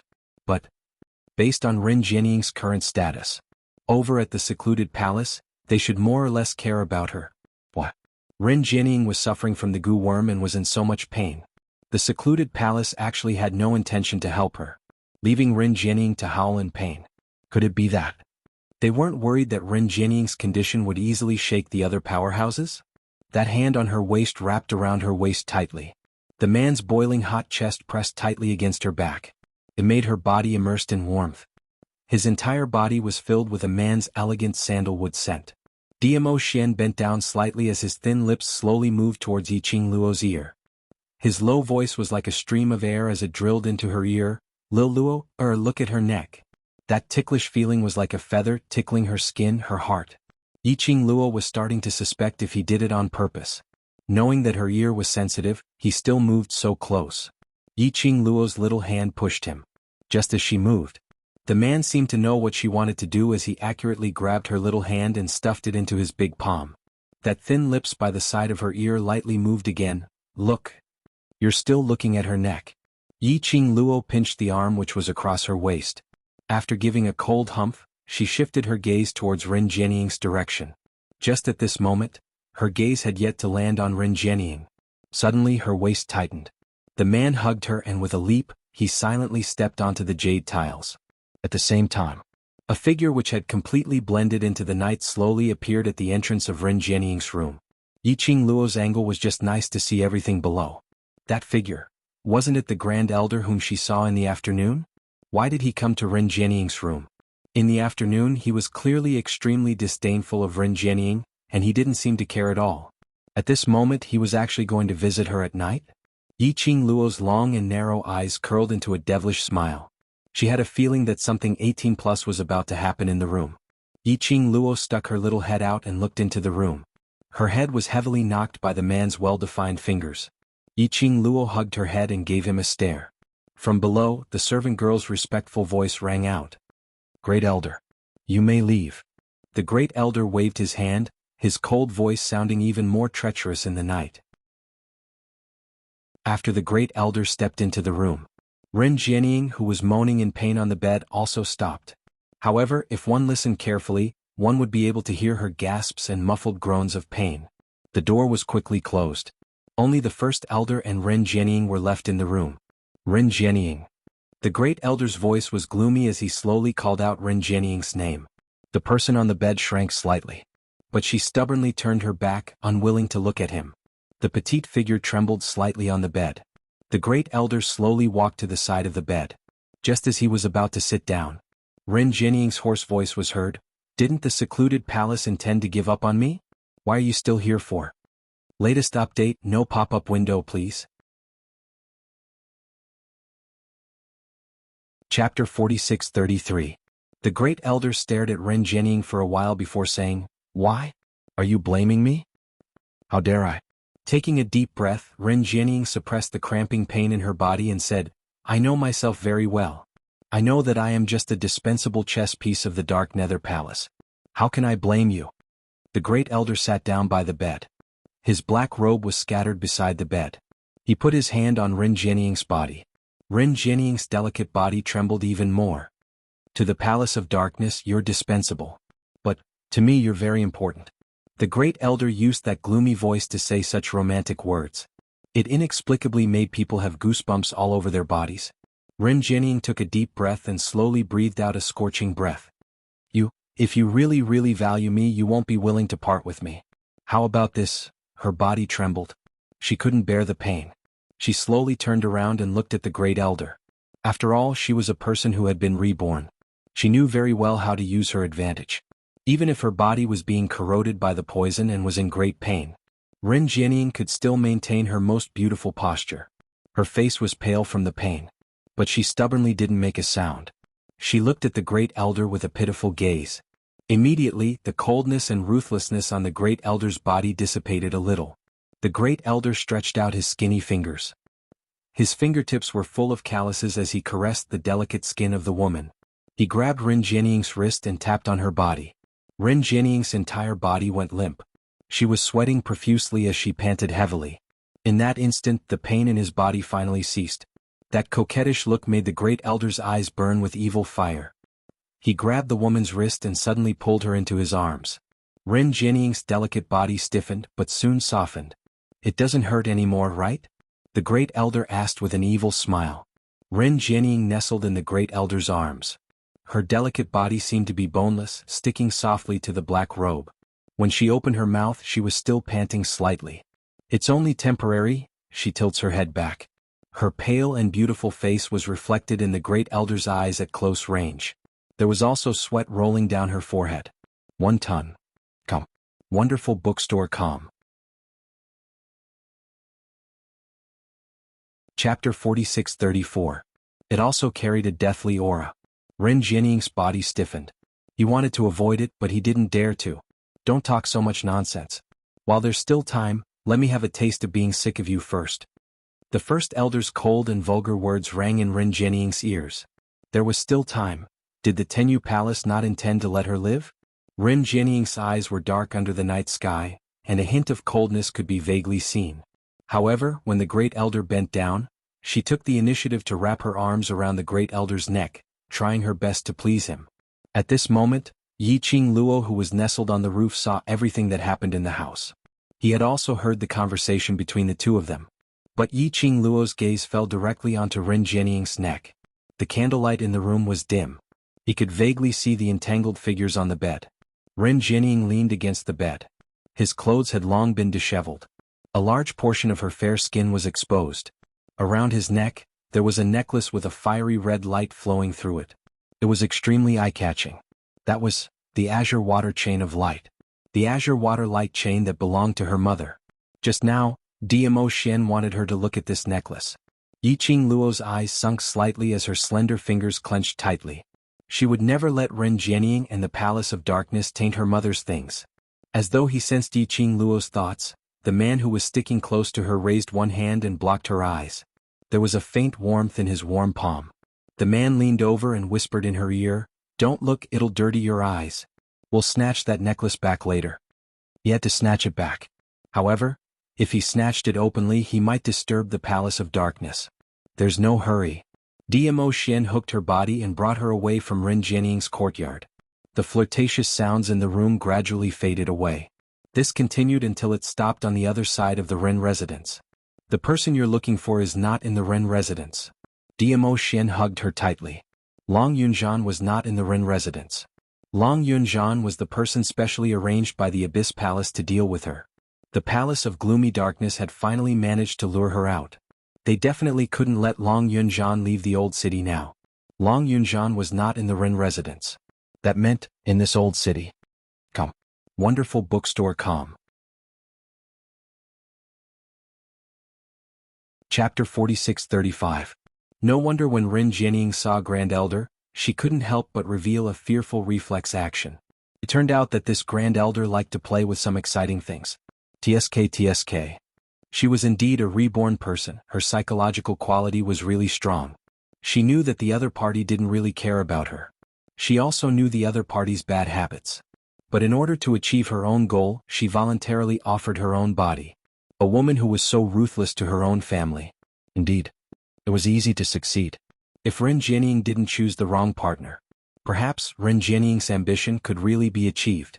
But unfortunately, ambition was bigger than her own ability. And to cooperate with a partner whom she couldn't control. This doomed her to failure. After the maidservant finished packing, she left. Ren Jianying laid in the bedding without moving.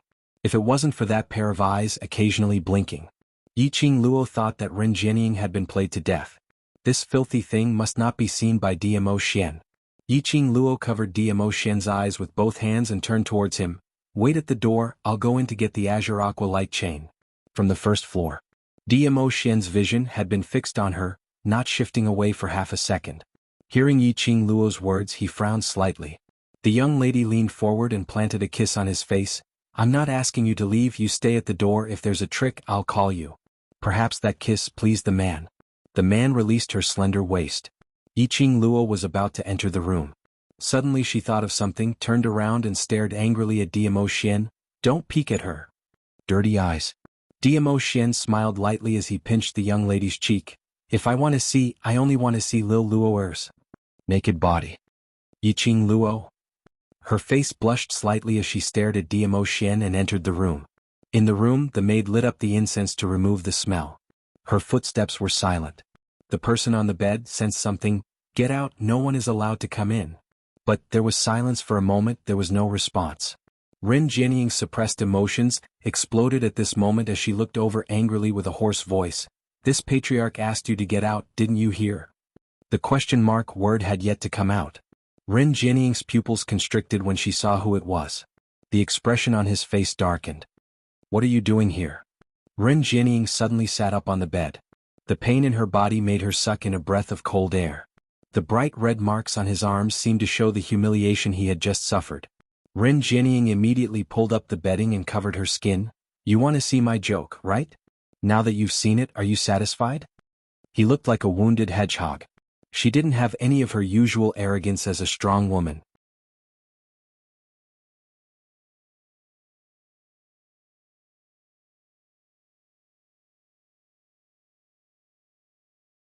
Chapter 46-36. Hearing the solemnity in Yiqing Luo's tone, Ren Jianying laughed coldly as her face was filled with a malicious smile. Do you really think that Long Yunjian still remembers your past relationship? He's from the Palace of Darkness, and right from the start, he's from the Palace of Darkness. His motive is to deal with you. As she said that, she laughed even more maniacally. Long Yunjian is a chess piece which the Palace of Darkness specially arranged by your side. You actually believe in a chess piece? Hoping for a chess piece, to develop feelings for you? Ren Jianying laughed as her brows were filled with ridicule. Let me tell you, after you left yesterday, Long Yunjian told Grand Elder. Based on your character, you will definitely come to the Ren family at night and asked us to take precautions. At this point, the smile on her face gradually disappeared. Her 5 fingers clutched the bedding tightly. If it wasn't for the fact that Grand Elder doesn't believe in Long Yunjian's words, do you think that you can stand in front of me now? Ren Jianying's words were like thunder, falling into Yiqing Luo's mind. Bursts of roaring filled her ears. Indeed. Based on Long Yunjian's understanding of her, he definitely knew that tonight she would come to the Ren family to look for him. He told this matter to Grand Elder. Did he want Grand Elder to catch her? Long Yunjian was sincere. Or was there any other reason? Only by personally asking Long Yunjian would he be able to get the answer. No matter how turbulent her heart was. Yiqing Luo's expression was as calm and indifferent as usual, without any fluctuation of emotions. But, aren't I standing in front of you now? Yiqing Luo laughed lightly as she indifferently got closer to her. And you, how are you going to escape from my hands? Ren Jianying's laughing expression instantly froze on her face. Her hands clasped the bedding tightly as her body tensed up. You can't possibly make a move on me. This is the Rin residence and there are many people from the Palace of Darkness around. If I were to scream, you won't be able to escape. Why don't we try and see if you die first or if I get caught first? Yiqing Luo smiled as she stood by the bedside, condescendingly looking down at the lady on the bed. Rin Jianying's body shifted backwards. Yiqing Luo, you don't come over. As for the girl, she slowly approached. Rin Jianying, whose eyes were filled with shock, shrank back a little when the young girl approached her. Suddenly, the corners of Rin Jianying's mouth curled into a strange smile, and she stretched her arm out from under the blanket. In her hand was a wooden box which was filled with profound yin qi, as she threw it towards Yiqing Luo's direction fiercely. Ah! Yiqing Luo, did you really think that I didn't have any precaution at all? Grand Elder doesn't believe Long Yunzhan's words, but I believe. Rin Jianying's face was distorted, filled with the crazy pleasure of revenge. This is the witchcraft spell that I got from the Great Elder. Didn't you take that person from the Miao family away? I want to see what method she has to cure you. Bah! The wooden box fell to the ground. Rin Jianying's smile froze on her face once again. Because, at the moment when the wooden box was hurled towards Yiqing Luo's figure had actually disappeared in front of her eyes. Until the wooden box fell to the ground. The girl appeared on her bed. A hand hooked onto the necklace around her neck. A ka sound was heard. The necklace fell into the young lady's fair slender fingers. Rin Jianying went into a blank for a moment, as her pupils suddenly widened, as both her hands swiftly pressed onto her own neck. This is my thing. Let go. Let go. End of this chapter. Chapter 46-37. Your things? Yiqing Luo's brows rose as her lips curled into a smile which didn't look like a smile. Are you sure this is yours? Rin Jianying stared at that brilliant necklace in Yiqing Luo's hands as her eyes were filled with terror. Yiqing Luo, you broke it and gave it to me. This is mine. She pounced towards Yiqing Luo and stretched out her hand to snatch the necklace. This necklace was given to her by the Dark Palace. It was also the most important thing for her to improve her strength. With this necklace, her strength was much stronger than before. Without this necklace, how could she make those restless powers in the heaven realm submit to her? Most importantly, the Great Elder would never let her off. The Netherworld Palace would not let her off. Thinking of these consequences, Rin Jianying's pupils constricted as her actions of pouncing towards Yiqing Luo became even more frenzied and impatient. Under the bedding, her skin, which was full of red marks, was exposed. Rin Jianying didn't care. She just wanted to get the necklace back.